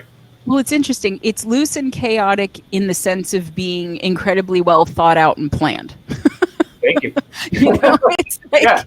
okay, how did we do that So- exactly? But and then what I find interesting is that not right about smack in the middle of the album, and your title track, right? Yes. You throw something down that is what? Collapse Pretty. is so atmospheric. I love the squealy acoustic guitar. It's no vocals. It's very stripped down. That's a bass, and- Christina. Is that the bass? I'm playing a finger picking kind of style on the bass. Okay, that explains the depth to it that I was hearing. So okay, so even cooler. So I mean, you kind of turned the whole album on its head with that one. So, That's the 70s. but it's Into all those 70s albums that were so 70s. well written in their whole arrangement. But Okay. okay, so that makes sense to me too. That there would be sort of that spanner thrown in there where it's like okay, and again, it's not out of place. That's a distinction that I want to be clear on. It's Right. that it's a different facet, and I think that I'm always impressed when people can put together an album where it does something like that. And it doesn't feel jarring or misplaced or like, why did they do that? Like, why did he make that decision? Because it tells me that musically, you've made everything we've heard to that point complex enough that the ear can assimilate something that's related to what you've done but different from what you've done and still think of it as something that comes from you. And like, that's not easy to do. And it's certainly something you can't do by accident unless you're like, Oh, it was definitely thought of. Tommy, Iommi level, like talented or whatever, where you could just do whatever the fuck you want and people will be like, whatever. But like, It was done for depth of the album overall. It was done to add something to bounce off against. And No, I really like that. Because we come back in hitting hard. Yeah. No, and I usually tend to call that kind of thing an oral sorbet, you know, where it's like you give the ear a break a little bit almost, and then when you come back with the thing that you're doing, it does go, oh, okay, you know, here I am ready for that again, you know, and so then with reverse, you very definitely do. Although I gotta say, I was so excited because my nerdy little self was listening to the drum intro, and I'm like, this reminds me a little bit of Take On Me by Aha. Just a little bit, but I was like, oh my God. But then the song is something that I would almost call, and for all I know, this is a subgenre that does exist, but I don't think I've heard anyone call themselves this, so I'm probably just pulling it out of my ass. But there's something about the vocals that I would almost think of as like a punk metal, if there is such a thing. Yeah, no, and the guitars are super hard, the drums, you know, the breakdown, everything really fast. And again, you've got those super theatrical vocals coming in, which I love that because it gives it to me out of everything, even as much as your bass lines are distinctive, the vocals, as I've said, are the thing that's like, that's really the superposition signature for me. And now we know, you know, you're crawling around nude in the muck or whatever, making them, but like, you know, and then, you know, you have all this distortion in there. And then there's this very rhythmic, you know, kind of almost like heartbeat, you know, going over a bridge and you're hitting the seams in the road, and it's very kind of lulling this, you know, and then you go into the riff. And so like I thought that song After Collapse specifically was such a cool choice because you do ramp us back up, but it's not like a spider where you're making it so big after something so quiet that the ear goes, you know, like, and again, I probably would have rolled with it, but I appreciate that you kind of ramped us back up a little bit on reverse, like you, and then, you know, by the time you get to Heaven and Water, like, we're back in the zone, you know, but even that, you know, almost like a little bit of a shuffle, right? Like on the drums, that's still, you're really playing with us here in the second half of the album and upending what we've come to expect in the first half. And as I'm talking, I'm hearing, you're right. It is very 70s in that way. You know, it does give you that, like, now we're over here. So those songs, Reverse and Where Heaven and Water Meet, like what were the underpinnings for that? Just, you know, thematically, because you kind of gotten us, you know, you've gotten us to the midway point, and, you know, you're still in this whole Norse mindset and everything like that. So where are we now? As far as just past Reverse or on Reverse? Both, yeah, because I don't want to talk past them and then not have you lay down exactly what you meant. So yeah, we've gotten from the Ghost into the Black Speech, and then we're back into a little bit of state, not so much Norse, but nautical. A lot of nautical. Right, Cannon Fire, right? So that's also a common strand through the album. And then when we get back into Reverse, after I was getting done with it, I kind of noticed some cool, fun facts that Reverse is saying from a viewpoint of the second song. If you want to say that the 10th song is saying from Odin's viewpoint, you could easily, if you wanted to look at it this way, that the Reverse is saying from the viewpoint of the snake in the second song. Phenomena. Yeah. Okay. Yeah. All right. Yeah. So you're. Can you say the real name again? What is the real name again? Jormungandr. Jormungandr. Okay. There you go. If I'm getting that right, I think that's pretty close. I'm thinking John Jacob Jingleheimer Schmidt because my ADHD brain is just. Yours better. Jormungandr. Yeah. Okay, so Reverse is from the perspective out there can help me here. Of Jormungandr, the serpent. I'm gonna type it in the mouth of the serpent. Okay, right. That's very cool. Okay, okay, I didn't pick up on, but okay, I like that. So this is what I was talking about, loose concepts, because each song can tie in with another one if you're looking at different. Right. If you want to get deep into it, because, and the reason I say that, not to spoil anything, it's not that big a deal, but the second song is about, well, the whole album is about fear and being subjected to mass doses of fear. And the second song is saying we need fear. Mm-hmm. The sixth track, that Reverse, is talking about fear. So that's why I say could be looked at as saying from the viewpoint of You need some fear in your life. Okay. Yes. Okay. And then the 10th song, when Odin's singing, he's talking about what his crows have come back and told him about, and he's saying, well, it looks like fear is the way to go, and you guys need some fear. Okay, so I'll let that just kind of lie, and you can get what you want out of the lyrics. There is a moral to it at the end, and blah, blah, blah. Getting past reverse, we're going into... where heaven and water meet. Heaven and water meet, I believe. And yep. Love that one. that's just fun. Yeah. There's not a whole lot of concept going on there yet until we make the video. Then there might be a hell of a lot of concept on that one, but that's I haven't just made fun. that video yet. Okay. Yeah. Okay. Yeah. So, I'm curious because that's one of the ones where I most noticed the dueling guitars. You know, that's not something you do a lot. You know, and so I feel like whenever I hear, you know, sort of dueling or, you know, contrasting guitar lines in a song, I feel like there's inherently a kind of energy and attention and like a bite to that I'll be curious to see where you guys take that in the video, you know, because the feel of that song is very specific to me in that way, you know, that it is, you know, the drums are different and you know, but you've got the droning kind of sound with the guitars and this, you know, and everything like that could be a lot of fun to do a video for, because I feel like you could take that anywhere you want, you know. I think Kimmie will have a good time with that. But okay, so what about Landfall then?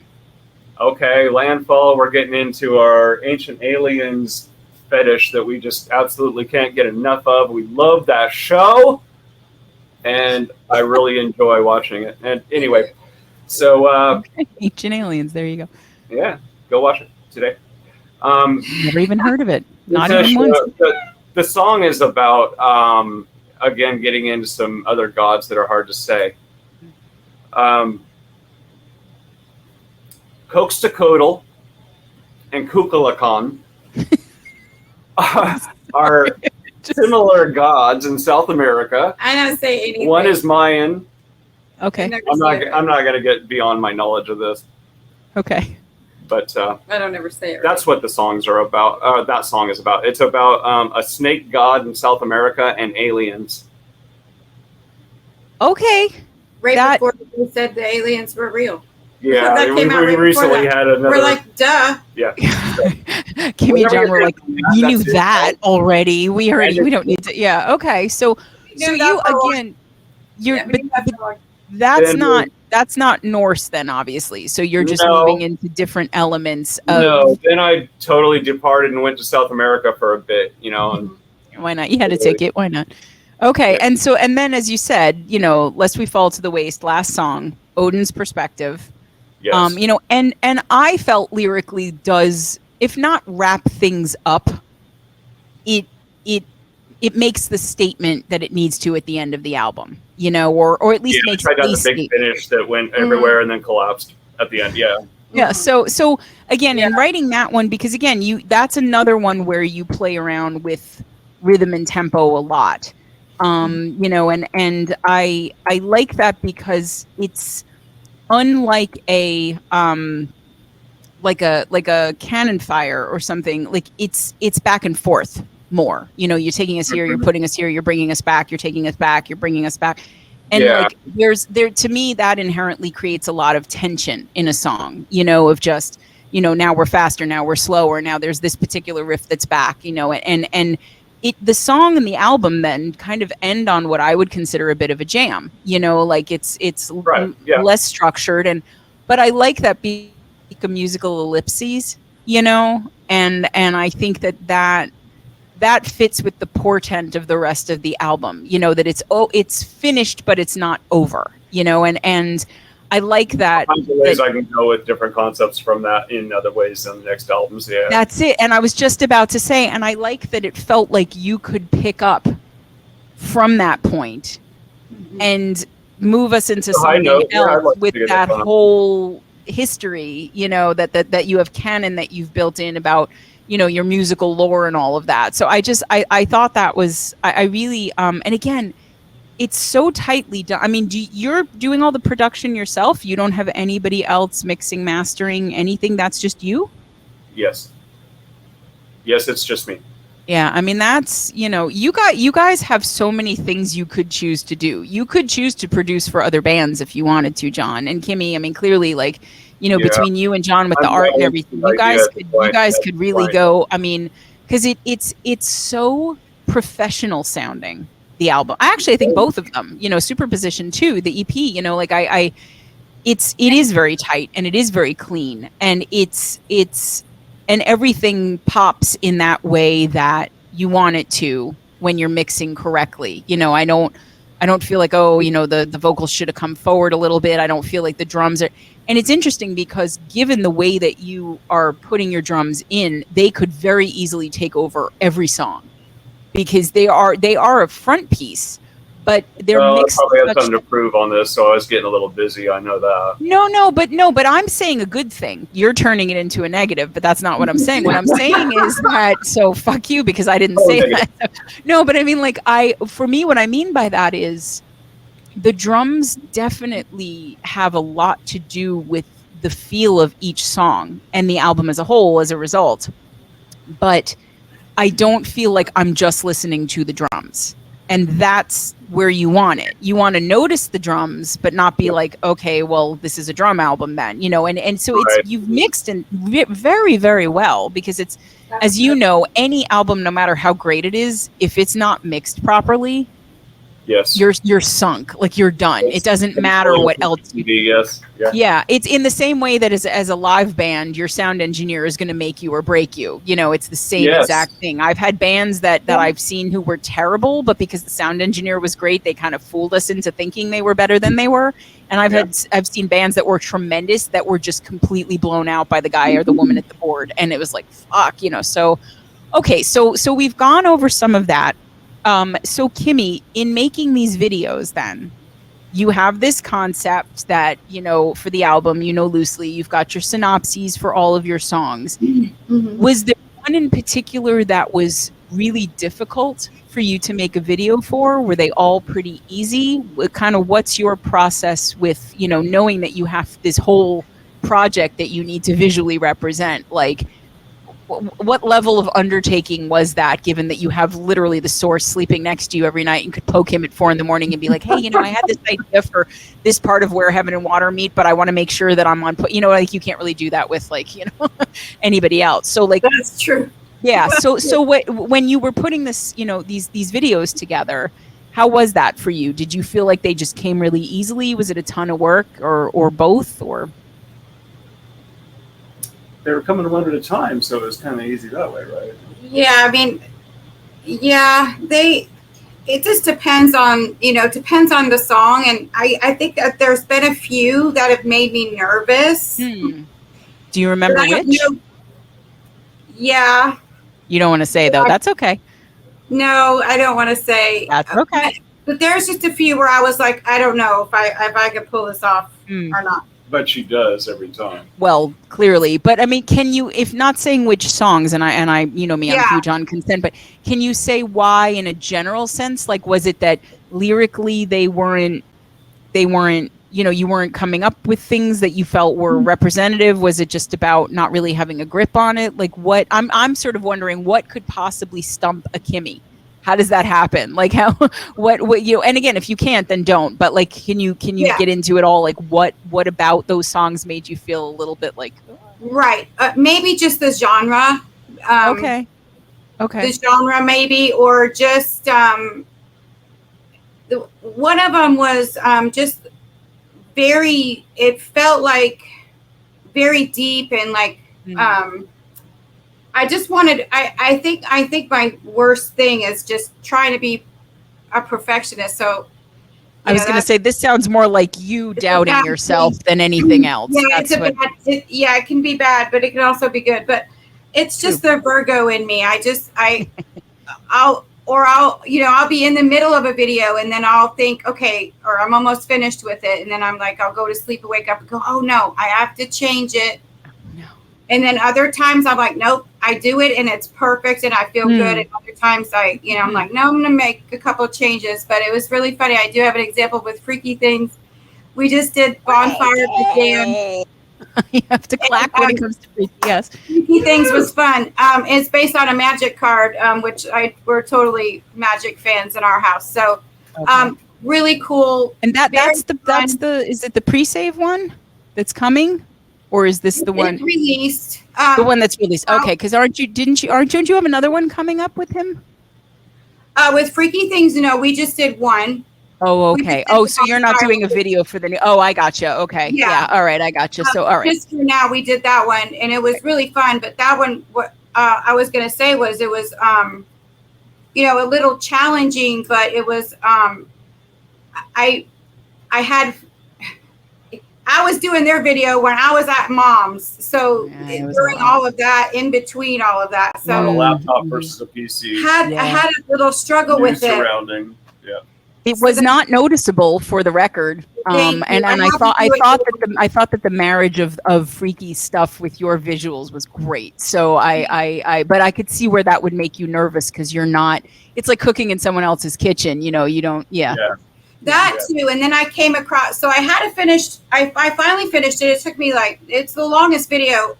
It took me longer than any video I've done so far, but it was only because of my circumstances. Yeah, you had a lot going on. I can relate to that. It was still really fun. So I finished it. I got back home and I showed it to them, and then I said, "Oh, I want to take it.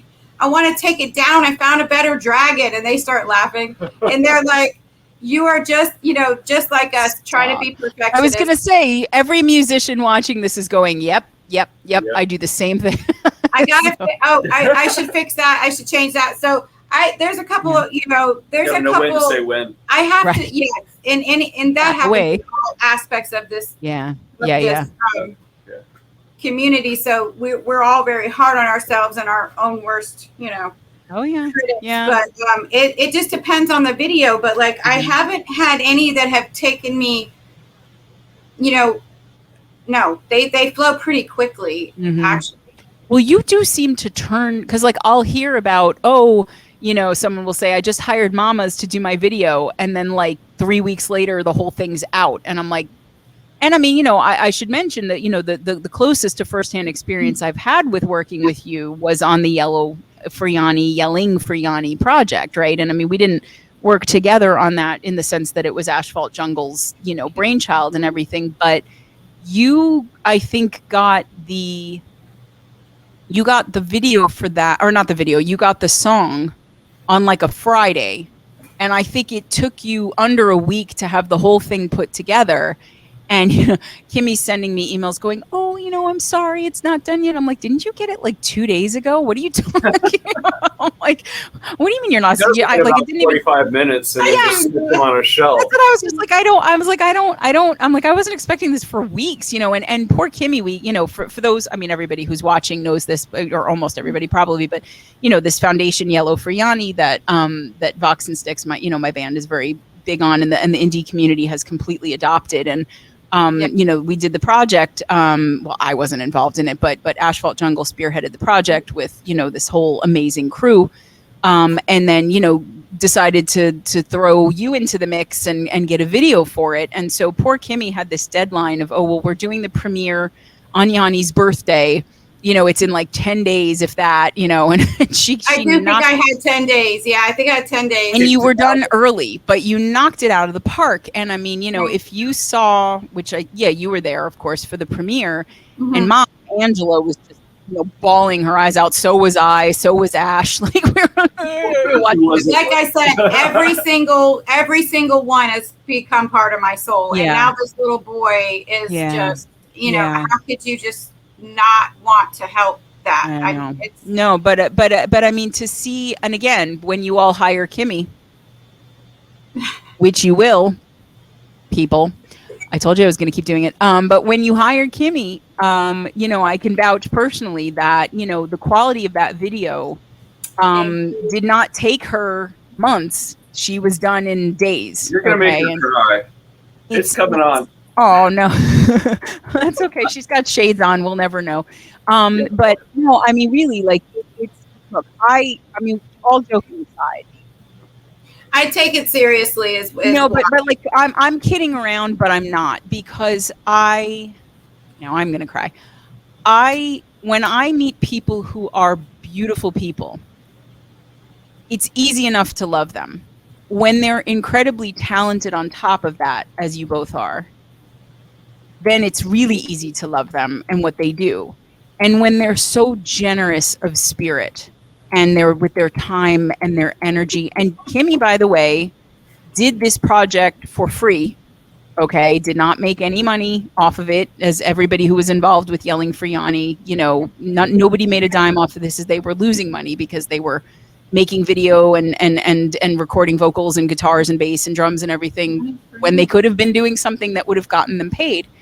I want everyone to work with you, Kimmie, because first of all, I don't think they're going to get a better video from anybody else. So there's that. And I want to serve the indie community as best I can. And I don't endorse people I don't believe in. I don't, no matter how much I love them. And people who pay attention when I talk about things or share things or whatever will notice that I don't say the same things about everybody. And I don't have a blanket, oh, this is the most amazing thing ever for everybody. I'm honest, I'm honest when there's stuff that doesn't necessarily resonate with me, but I really appreciate it from an artistic standpoint. I'll say that, and when I just absolutely love something and want to sing it all day, I will say that, and so I wouldn't be pushing Kimmie's project and Mama's Maiden the way that I do if I didn't believe in you so hard, I joke because I threaten, but everybody knows I'm a complete softie, so it's toothless anyway. But because you care about what you do in a way that means that whoever hires you is going to get, as I said before, the closest thing to a video that they would have made for themselves in care and quality and attention to detail and conveyance of what the music is about, as if they had done it for themselves. And that's rare, because people will knock shit out and it can look great, but I believe that there's a human element to getting people to connect with music and art and all of that. I think that's what music and art is all about. It's that human connection, that element of it. And when you clearly care so much as you do, it's going to give people's videos, even if it's something that's fun, like with Freaky. And no, it doesn't have to be a tearjerker on the level of Yelling for Yanni, but people are going to get something out of it that they wouldn't if they hired somebody other than Mama's Maiden, because they're doing a job, whereas you're doing a service, and there's a difference to me. So I know I'm kidding, okay, and for the record, just in case anybody's being weird about it, I don't get paid to promote anybody's music or art or whatever. This is just, I say what I think and I feel. So I just wanted to mention that, Kimmie, because it was one of the reasons I fell in love with you in the first place, was because you have such a huge heart, and you can put that heart into your art, and then you share it with everybody. And that's such a gift. It really is. And so when I say hire Mama's Maiden, I'm not just saying it to benefit you. I'm saying it to benefit everybody that's going to hire you, because I've seen what you can do, and I've seen how what you do heightens what they're doing. And that's the dream, right? That's the whole point. So, and I mean, and for reference, guys, look at what Kimmie's done for John.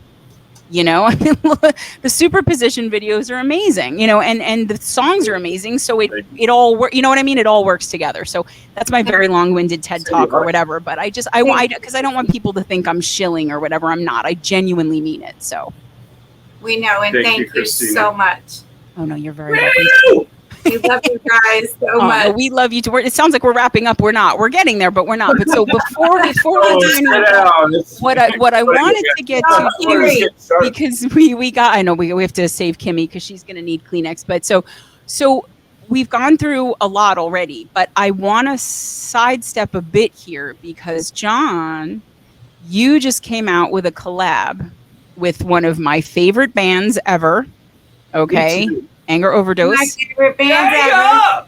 And we have to mention Anger Overdose has legally, contractually, we are obligated some money on our end to mention AOD in literally every Vox and Guest interview. We just, I don't know if it's because I wore the shirt in the very first picture and it's all our promos or whatever, but it's because AOD is just, they're everywhere, because they're, linchpin of band together, and also just kick-ass musicians. But yes, you guys just came out. I was about to say Motorboat because my brain does not work, with a Motorhead cover. Not Motorboat. That's a different cover. A Motorhead cover.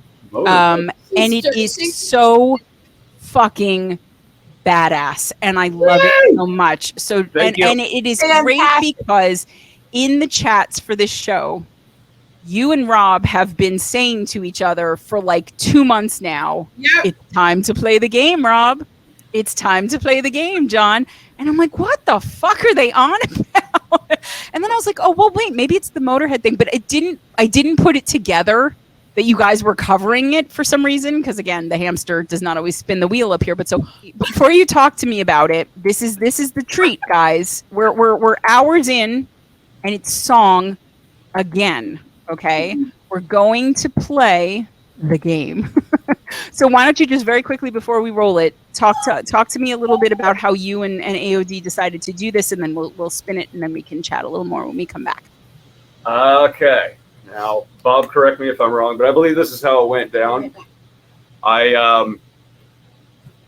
Rob, he had contacted me, Anger had contacted me, Bob, and said, what do you think about this or that? You know, looking for some reflection on some of his music, I believe. And we got to talk and instant friends. And I came up with a song idea. I forget the track, but another 70s tune that I was going to run by him. And I was saying, you guys should do this for some reason.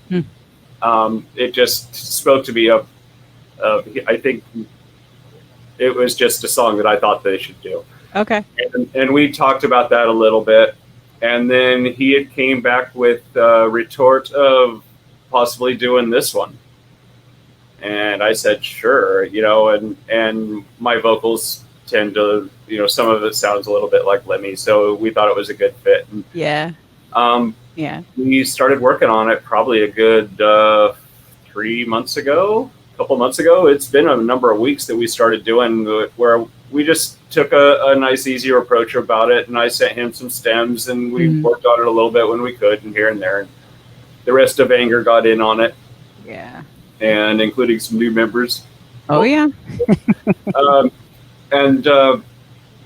We got it going and finally got it produced, and then we tried to we were considering self-producing on this as well.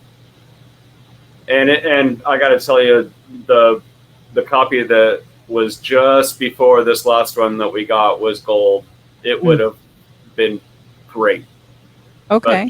But Bob had this one sent away and produced. I forget the producer. I apologize. I should have that committed to memory. But we had it produced and brought back, and it was platinum as compared to gold on the mix. Okay. In my opinion, it's fantastic. They did so good on it. He did so good on it. Knowing the artist's name on the top of my head. I know I don't want to throw anybody's name out there because I know that Fourth Watch has worked with Rob. I know Encircled Throne has worked with Rob. I know, but I don't know if it was any of those guys or so. No, this is another. Rob will tell everyone in the chat. Bob. You tell me, I know. Yeah, that's okay. Anyway, we got that going, and he had to get a license for the copyright of it. Right. So we were kind of throwing out ideas of when to release and how to release, and then all of a sudden it's out on YouTube already on the topic YouTube. You know how things get released onto YouTube. Yep. And then we went through DistroKid, which is a great service. I highly recommend them. And they had us out on the other streaming platforms a day or two after that. So then we're on Spotify, and I believe we hinted and released about that time. And good old Tal Worrell had started sharing it all over the place. Yeah. Thank you, Alex. Love you, man. Yeah. Amazing voice too, by the way. Just to throw that in there. So beautiful. Oh my God. Incredible. So incredible. I don't know. Gotta get Tarl on this show. Or Eddie Vedder that he reminds me of. Some of the richness to his timbre is. Yeah. Well, I could go on about Tal Worrell for a half hour. Anyway. And also very patient about Narak and me calling them towel, which from me. But yes, Tarwal is great on many levels, including having a good sense of humor. I did do the understanding video that they collabed on. I know. You're everywhere, Kimmie. You're a force of nature. But okay, so let's not make them he had shared it, and thank you to everybody that has shared on this and continues to share by the time this airs. It blew up. It's out across many groups. I'm sure you Oh yeah. Yeah, So- I mean, unfortunately, it kind of blew up while we had our family thing, so Yeah. I wasn't able to promote it with you guys, which is still bumming me out. But I'm working on that. Don't worry. But Honey, that's fine. This Yeah. is just music. but no, guys, you Fine. know, I'm sure you've all heard it. And those who have, you'll hear it again. But for Oh, those you'll who hear it haven't, again. you are in for a treat. Okay, Superposition teaming up with Anger Overdose for a cover of "It's Time to Play the Game." Fantastic performance. Here we go. Fantastic.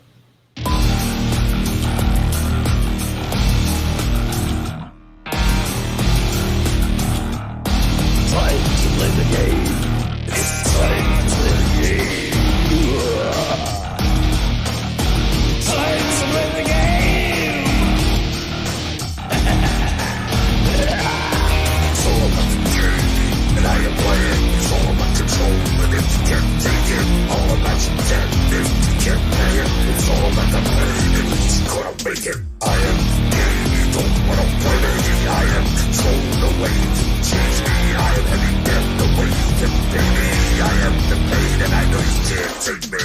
Literally a shoulder ready to run, like a nimbler fish from a smoking gun. I am the game, and I make the rules. So move on away, I die like a fool. Trying to figure out what my move's gonna be. Come on away, sucker, why don't you ask me? Don't you forget there's a price you can pay. Cause I am the game, and I want to play.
Guys, I mean, really, like one of the things I love so much about it is the contrast of your vocals with Rob's vocals. Yeah. And then you have Mel in there, Militia in the just this Yeah, ethereal floating up in Yeah. there, and she almost sounds like an instrument. Not that the voice isn't an instrument, but she almost sounds like a synth or a woodwind or such a thing. Christina. Yeah, it's it's produced amazing, so well. It's put together, and I mean, look, I mean, we all know that Rob AOD, like, you know, and Ambrose's fucking guitar. I can't with Ambrose's guitar. Like, I can't. He always gets mad at me when I compare him to Eddie, you know, Van Halen or whatever. But like, he really is just so absurdly talented. And you know, Chris on the bass, like it's all so good. But like, I love that you guys took this one on, because it's not necessarily something that would occur, you know, right off the top of the head. It's a little obscure from the Motorhead. It's not Trace's fits, though. It fits, and because Rob has that incredibly good producer's ear. Yeah. even when he's not producing entirely. He does. He knows where everything needs to be, where it doesn't, what works, what doesn't, what needs to change, and what doesn't. And like, and it's just, I love this so much. I love this so much, and and it should be blowing up. It really should, because it's a great song, first of all, and what you guys have done with it and sort of twisted about it and changed about it and everything. And again, just Rob's vocals down here, and then you more up here, and then the contrast with the growl and his grumble and that, and then you've got your theatrics going on, and Mel again with that beautiful siren song. It's so great. Oh, Amber. Oh yeah, no, I just meant the vocals, but no, Ambrose just fucking tears that song up. Tears it up. And I'm assuming Chris was on bass for this one. Yeah, he got in there. Yeah. And you can tell it's a Chris Brandon bass line too. Even though it's, you know what I mean? Like, you can still tell it's Chris. So everybody's on point. Everybody's working together. Bass lines. There's 3 going on in that. Well, but I mean, that you could tell it's Chris on bass, I guess, is a better way to say Chris on it. bass. I played bass on there as well. Oh, okay. I didn't. Okay, I was going to ask, but I wasn't sure. Okay, so it's you too. And then Bob had a synth bass in there too. So there's a lot of bass going on. So I'm gonna have to go. I'm gonna have to go through with you which one was which, because you and Chris clearly either discussed or heard each other, where what you were doing on bass was so in agreement with each other that it wasn't clear that it was two different. I'm gonna say that's chalked up to Chris being an outstanding bassist. Yeah, he really is. I sent off stems. Chris did his thing. Yeah. Oh, so you did yours first? Oh, okay. Okay. Yeah. Okay. Or to the whole mix. I can't. I wasn't in the studio with him when he laid his tracks, but sure. Okay. He's outstanding.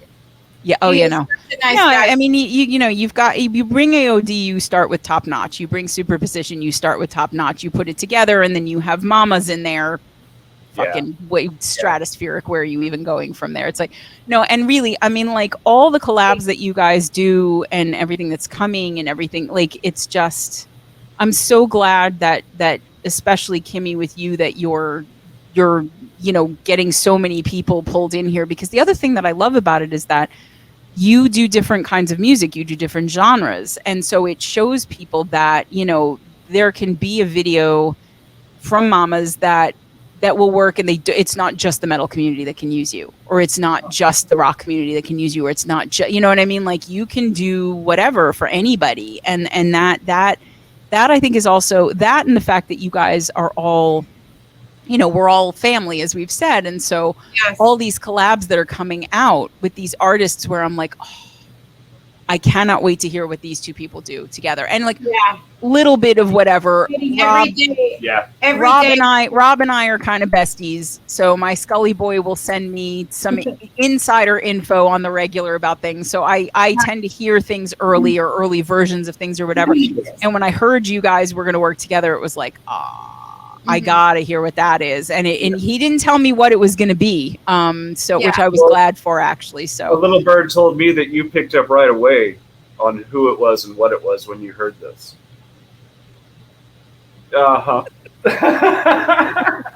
It could be. It's possible. But it's possible. A very favorite little bird, but yes. But so I mean, you guys really just and what I love too, and why I'm glad that we did this, where we were able, because there are 2 of you, to do 2 songs for this episode, is that it shows how different these 2 projects were, musically, artistically, you know what I mean? Like, it's, and so people get a sense of range within one episode too, which is great. But I mean, guys, I could sit here literally and talk to you all day. I really could. But because I know that as patient as people are, they can only watch so long of an episode. And as you know,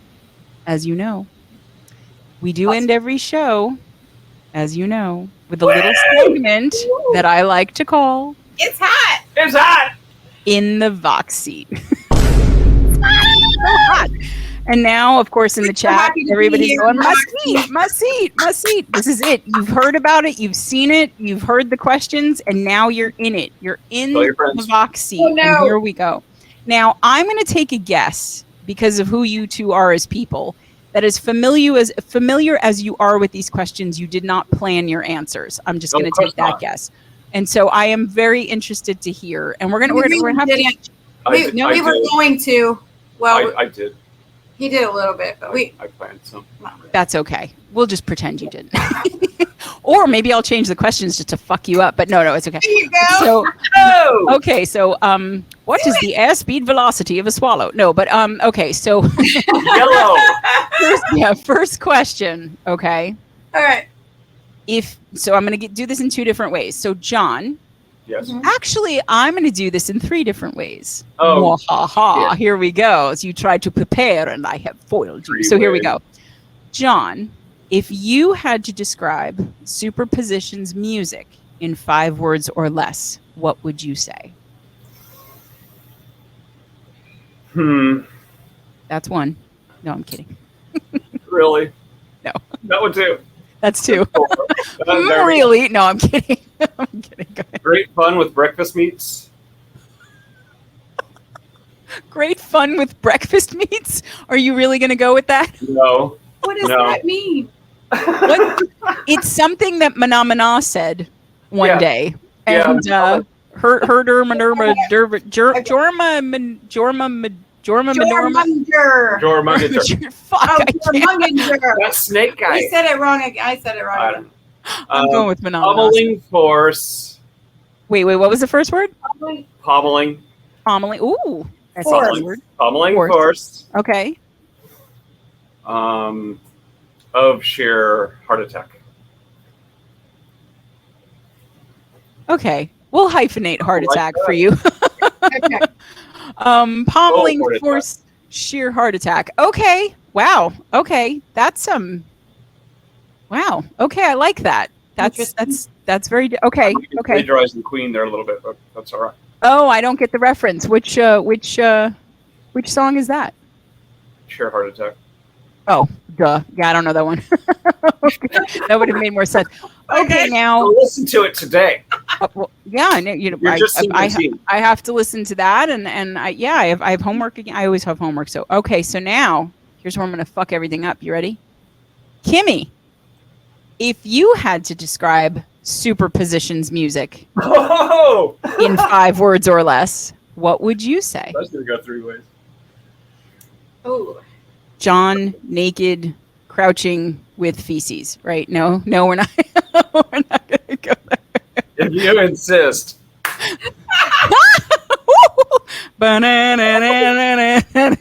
Hey. Sorry, Christina. Oh God. Okay. Fierce. Ooh, Heavy. like this. Funky. Yeah. Groovy. Groovy. You got one more? And fun.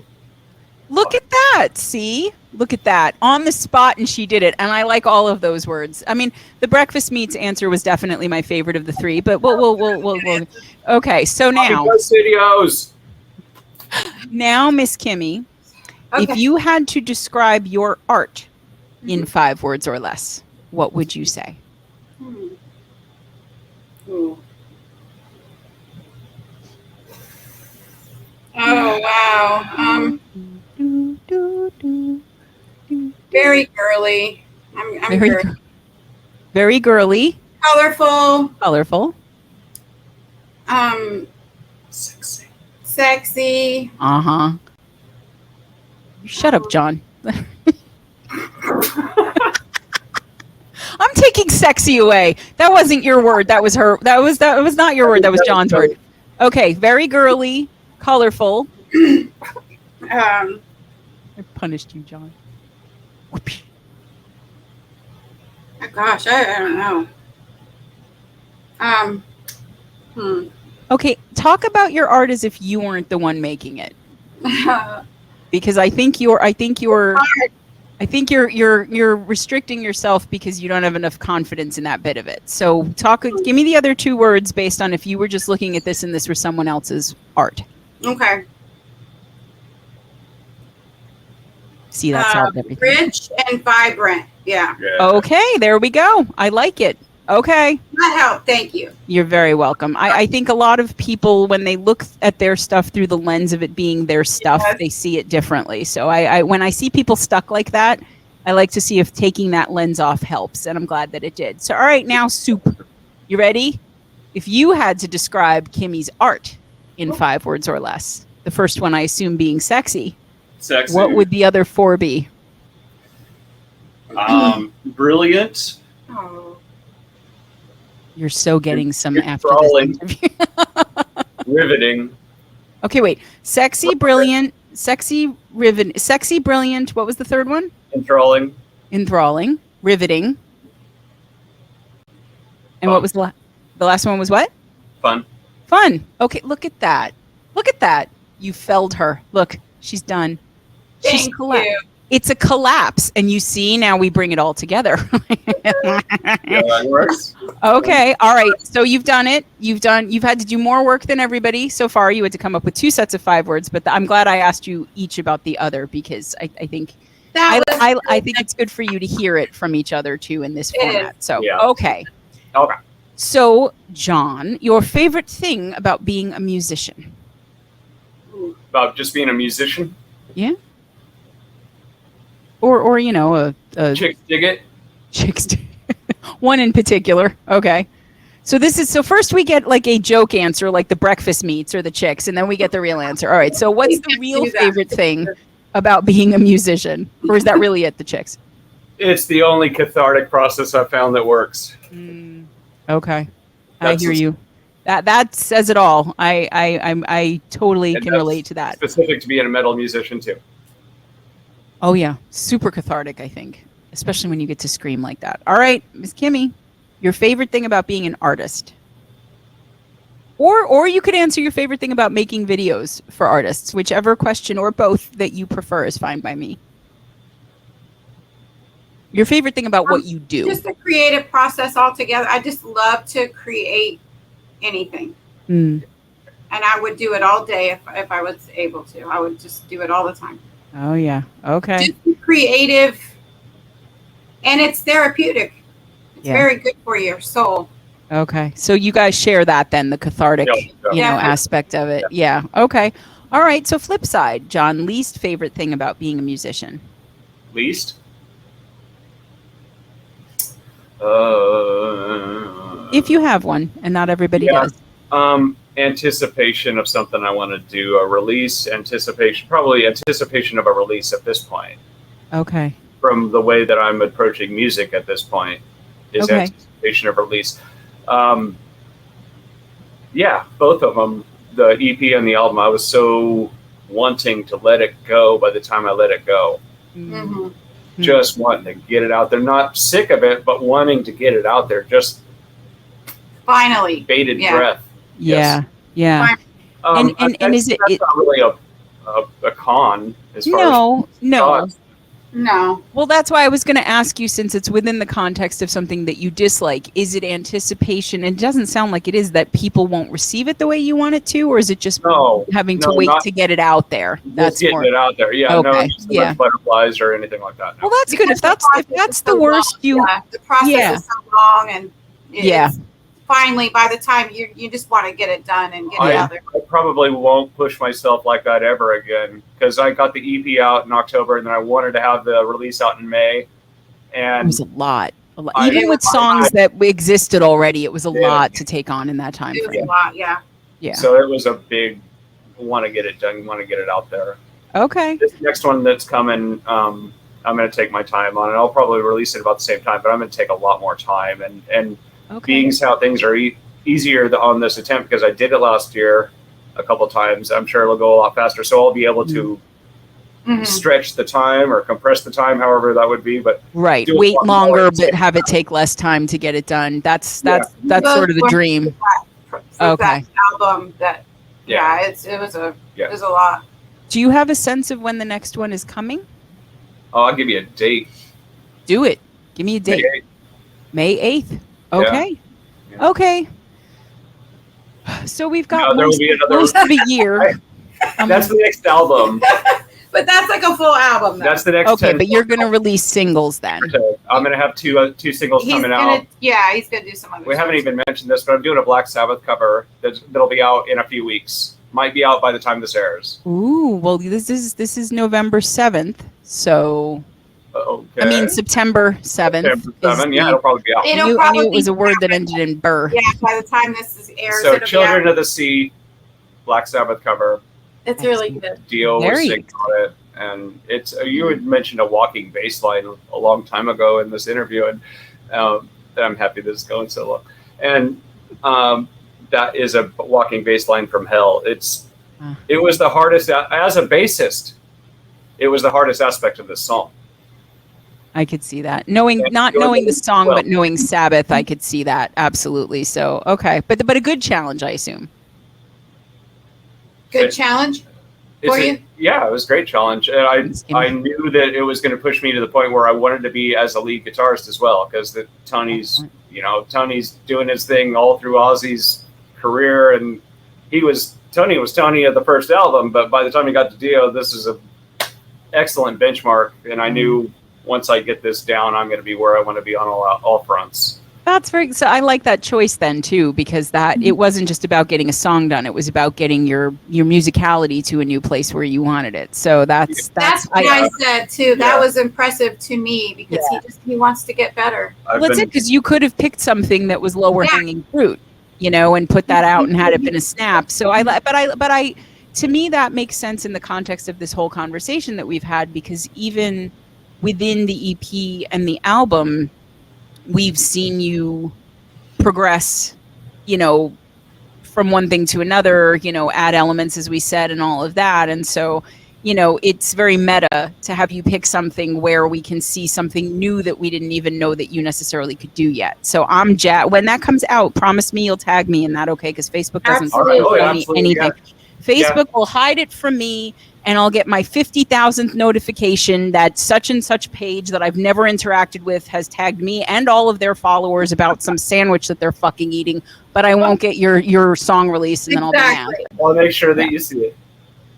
Okay, so Miss Kimmie, my sweetheart, your least favorite thing about being an artist and what you do? I'm a little too hard on myself. No shit. You think? Okay. A little. Just a soupçon. A little bit. Not a lot. I always think, okay, am I going to get it wrong? Am I going to nail it? Am I going to get it right? I don't know. And just, I deal with those. You're not that bad about it. You just don't know. I don't say everything. But yeah, it sometimes makes me feel like, I'm like, oh, I just hope I could pull this off. No, if she's up at 3 a.m. thinking I should change this, I should whatever, that's the tip of the iceberg to me, because it means that it's something that's at least background for her all the time. Well, Kimmie, I mean, I'm sorry, but I have to say you've been at this for 6 whole months now. So if you're not completely mastered the whole thing, I kind of feel like maybe you should pack it in. You've clearly. Oh my God, it's so weird to say it like that. It's so crazy. But listen, okay, so then let me do another one of my things that I do, which which is that if that is revelatory to you in remembering and acknowledging that, keep that in mind when you start to neg yourself. Okay, because if you're going, well, oh my God, I'm not that good at this, or I might not be able to get this right, or I might not be able to do this the way I need to do it, or whatever, remind yourself that, first of all, yes, you can, because you do, and you have, but also you've been doing this for 6 months as a business. Okay, that is a baby wouldn't have even been born in that time. How long does it take to build a human? It's the same thing, right? So that's so true. Give yourself a fucking break. Okay, because if John had just been making music like he is for 6 months, and he was like, I'm not where I want to be, I'm going to throw it in, you'd be like, no, you're fucking not, right? So why do we give each other grace but not ourselves? Food for thought. Thank you. And on that note, all right, so here we go. I'm going to remember that you said that the next time. I'm going to keep nagging you about it too, so you won't be able to forget that I said it. That'll work. Really, though, I mean, and again, a lot of people who've answered this question on this show have had similar answers of just self-doubt, worrying that the thing that they, like Ambrose said, the idea of what you hear in your head and what you want to make, and getting that out as closely as possible into the world. And everybody in the chat was like, yes, quit, so like, because anybody who does any art of any kind either they're a massively arrogant asshole or they can relate to that super hard, you know? And I mean, you know, I just put out a post today. Sometimes Well, both. now it was weeks ago, but like about, oh, I have originals. Should I release them? And everyone's like, why wouldn't you? And I'm like, because I don't think people will like them. So I understand it too. So when people say we it, all do. Yeah. when people say it, I'm not surprised. I don't judge it. I don't whatever. But then I look at what you all do, and it makes me angry for you that you would doubt yourselves. And you definitely fall into that category, because I'm sorry, there are other people who do what you do. And even as much as people love you, and a big part of why people love you is because you do what you do, they wouldn't hire you if you weren't doing right by their music. Sorry, but they wouldn't. Like, You're there are right. people in this community that other people genuinely love as people, but they will never collab with because they just don't feel like it's going to work out for whatever reason. That's very true. I feel very honored to have been trusted enough. And as much as you respect the artists who hire you, that's as much as they respect your art, or they wouldn't be hiring you. Thank you. Gotcha. Okay. So, all right, here we go. This is it. I don't know where this is. And actually, I'm excited because I get to ask Kimmie, the secret vocalist, a music question directly. But so, okay, John, first you. If you had to choose just one album to listen to for the rest of your life, which album would you choose and why? Rush Hemispheres, because it's the best album there ever was. Well, okay. Quick and with confidence. Okay, so when did you come across that album, and is it something that you listen to a lot, or just something you think on I've been fondly? listening to it since I was probably 16, 17. Okay. Yeah, a long time. Okay. And you pull it out regular. Well, let me not ask the question that way. You Rush listen is to my it. favorite band, second to Zeppelin. Okay. They're both best. Okay. Rush is everything to me, and that is their best album in my opinion. Okay. I think I the love other Purple person- Waves, or I love other ones, but that one is the most well-rounded.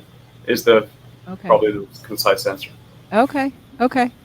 I think the only other person who's picked Rush, I believe Ambrose picked Rush. I was gonna say, Yeah, it was a live album. Band, which I'm down with you, man. It's awesome, but come on, Hemispheres.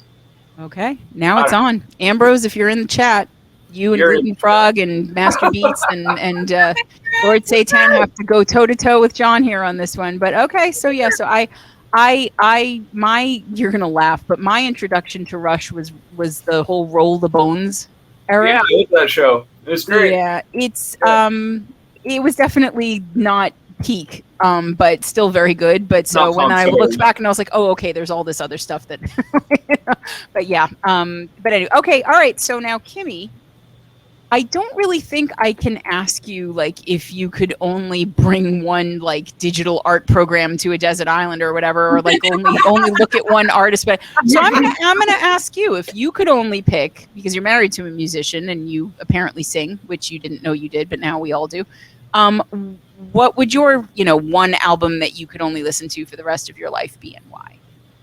Collapse by Superposition. Oh, baby. I knew it. And I think she actually means it though. I think she really means it though. So I love it. So now you two can fight about why it wasn't the EP. No, I'm kidding. Is that the answer of all time? Come on. Oh man, you guys are giving me cavities. You're so sweet. Oh my god. All right. Okay. Superpositions, Collapse. I fully endorse that 100%. It's a good album. I love it. There you go, John. Good job, John. You like your own album. Congratulations. Good for you. Okay. So, but all right, guys. Guys, we're here. Okay. We've arrived at it. You know what's coming. You know the moment. You know the stakes. You know the people in the chat and the white knuckles that are clenching desks and phones right now in anticipation of this last question. You know what's at stake. All right. So guys, listen to me. Either Dom Grimstalker and well, I'm not going to say because it hasn't whatever aired yet, but will be loving or hating you. And then everyone else will be loving or hating you, Freaky Things especially. Okay. But here we go. Your toilet paper roll. Now you guys must have the same answer because you share the toilet paper roll. Over the top, under the bottom, and why? Here we go. Hang on, guys. You go, girl. got to be over the top. Okay, there we go. Sorry, Dom. Sorry, Brandon. It has to be because in our house growing up, it had to be over the top. It really wasn't. Social programming. Yeah, it just had to be. If it Okay. wasn't, I would get told about it. Wow. Okay, so it was like a high stakes situation in your house. It's a Okay. weird thing. It was a thing. And so Okay. I grew up that way. So that's the way it's got to be. All right, so listen, guys, you can't even ding Kimmie on this because this was almost a congenital toilet paper situation. She really had no choice. You know, she was indoctrinated into the over people very young. She doesn't even know her own mind on this. Kimmie could be a keep it on the back of the tank person at heart. We will never know. Kimmie lives in the prison of the toilet paper parental design. This is it.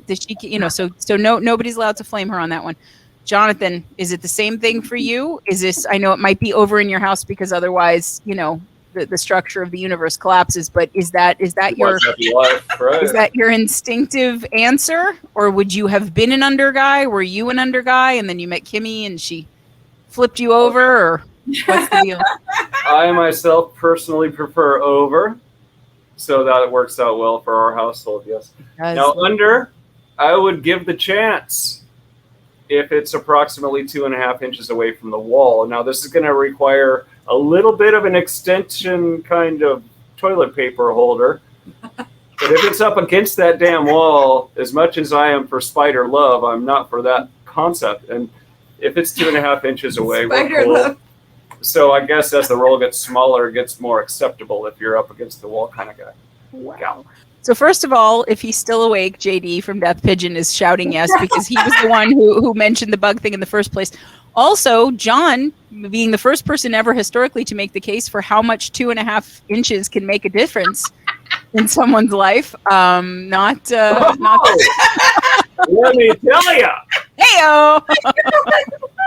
You've just made a whole bunch of people very happy with that one, John, even if it's the wrong context. But okay, so if you could avoid the whole bug situation and you weren't married to someone who was fully committed in a way that is baked into her DNA that it had to be over, you could be toilet paper bi-curious, but no, I would say that I am under sympathetic though, because I got this thing where you grab it just right and you can rip it off under a little easier than over with one hand, and that comes in handy. You never know. You might just have an art to it. See, I feel like this is the people's answer because you haven't been wishy-washy. This isn't a political answer. You have a stated preference and choice in the house, but you are open-minded. You are accepting of all, toilet paper identities, and I appreciate that about you. And I think Dom and Grim, I think will respect that. Will Excellent. Respect that. He's a man of the toilet paper people. That's it. See that guy. That's it. We've done it. I don't think that the ratio is ever going to catch up because we've done now 25, 26 something interviews, and we've got, I think, 3 people, maybe, definitely 2, possibly 3, who've said under. So it's going to have to be a real run on under, guys. Dom, I think you're just going to have to get used to being in the minority, my sweetheart, Dom. Great change. Anyway. Start somewhere. I know it's true. Maybe John has just done that with his open-minded, but no, now what you need to do is Kimmie needs to digitally design a patent for a toilet paper wall extension that you guys can market and buy. Always stay 2.5 inches away. There you go. And then that would eliminate the bug situation. It could change minds and lives. We don't know. And you could call it Mama's Maiden Superpositioned Toilet Paper. Yes. Super. All right.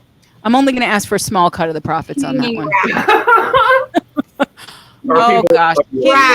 Kimmie, John, you guys, I loved you already. I love you even more after today. I am so happy that you guys found each other and lift each other up and share each other and share your stuff with the world. And, there's a reason you guys are, top tier love level in this community. I think that's only going to get more so after you. tonight. And I'm so happy that you came on. Thank you again for understanding that we had to reschedule and all of that stuff. And Absolutely. Yeah. Family first. really Absolutely. love you both to Love you, pieces. love you, love you. Thank you for coming on to the Love show. all of you guys too. We love you. Thank you for tuning in. Love you, Christina and Greg. Woo! All right, guys, that's it. Fam, gang, another Voxing guest in the books. We will see you next time. Bye.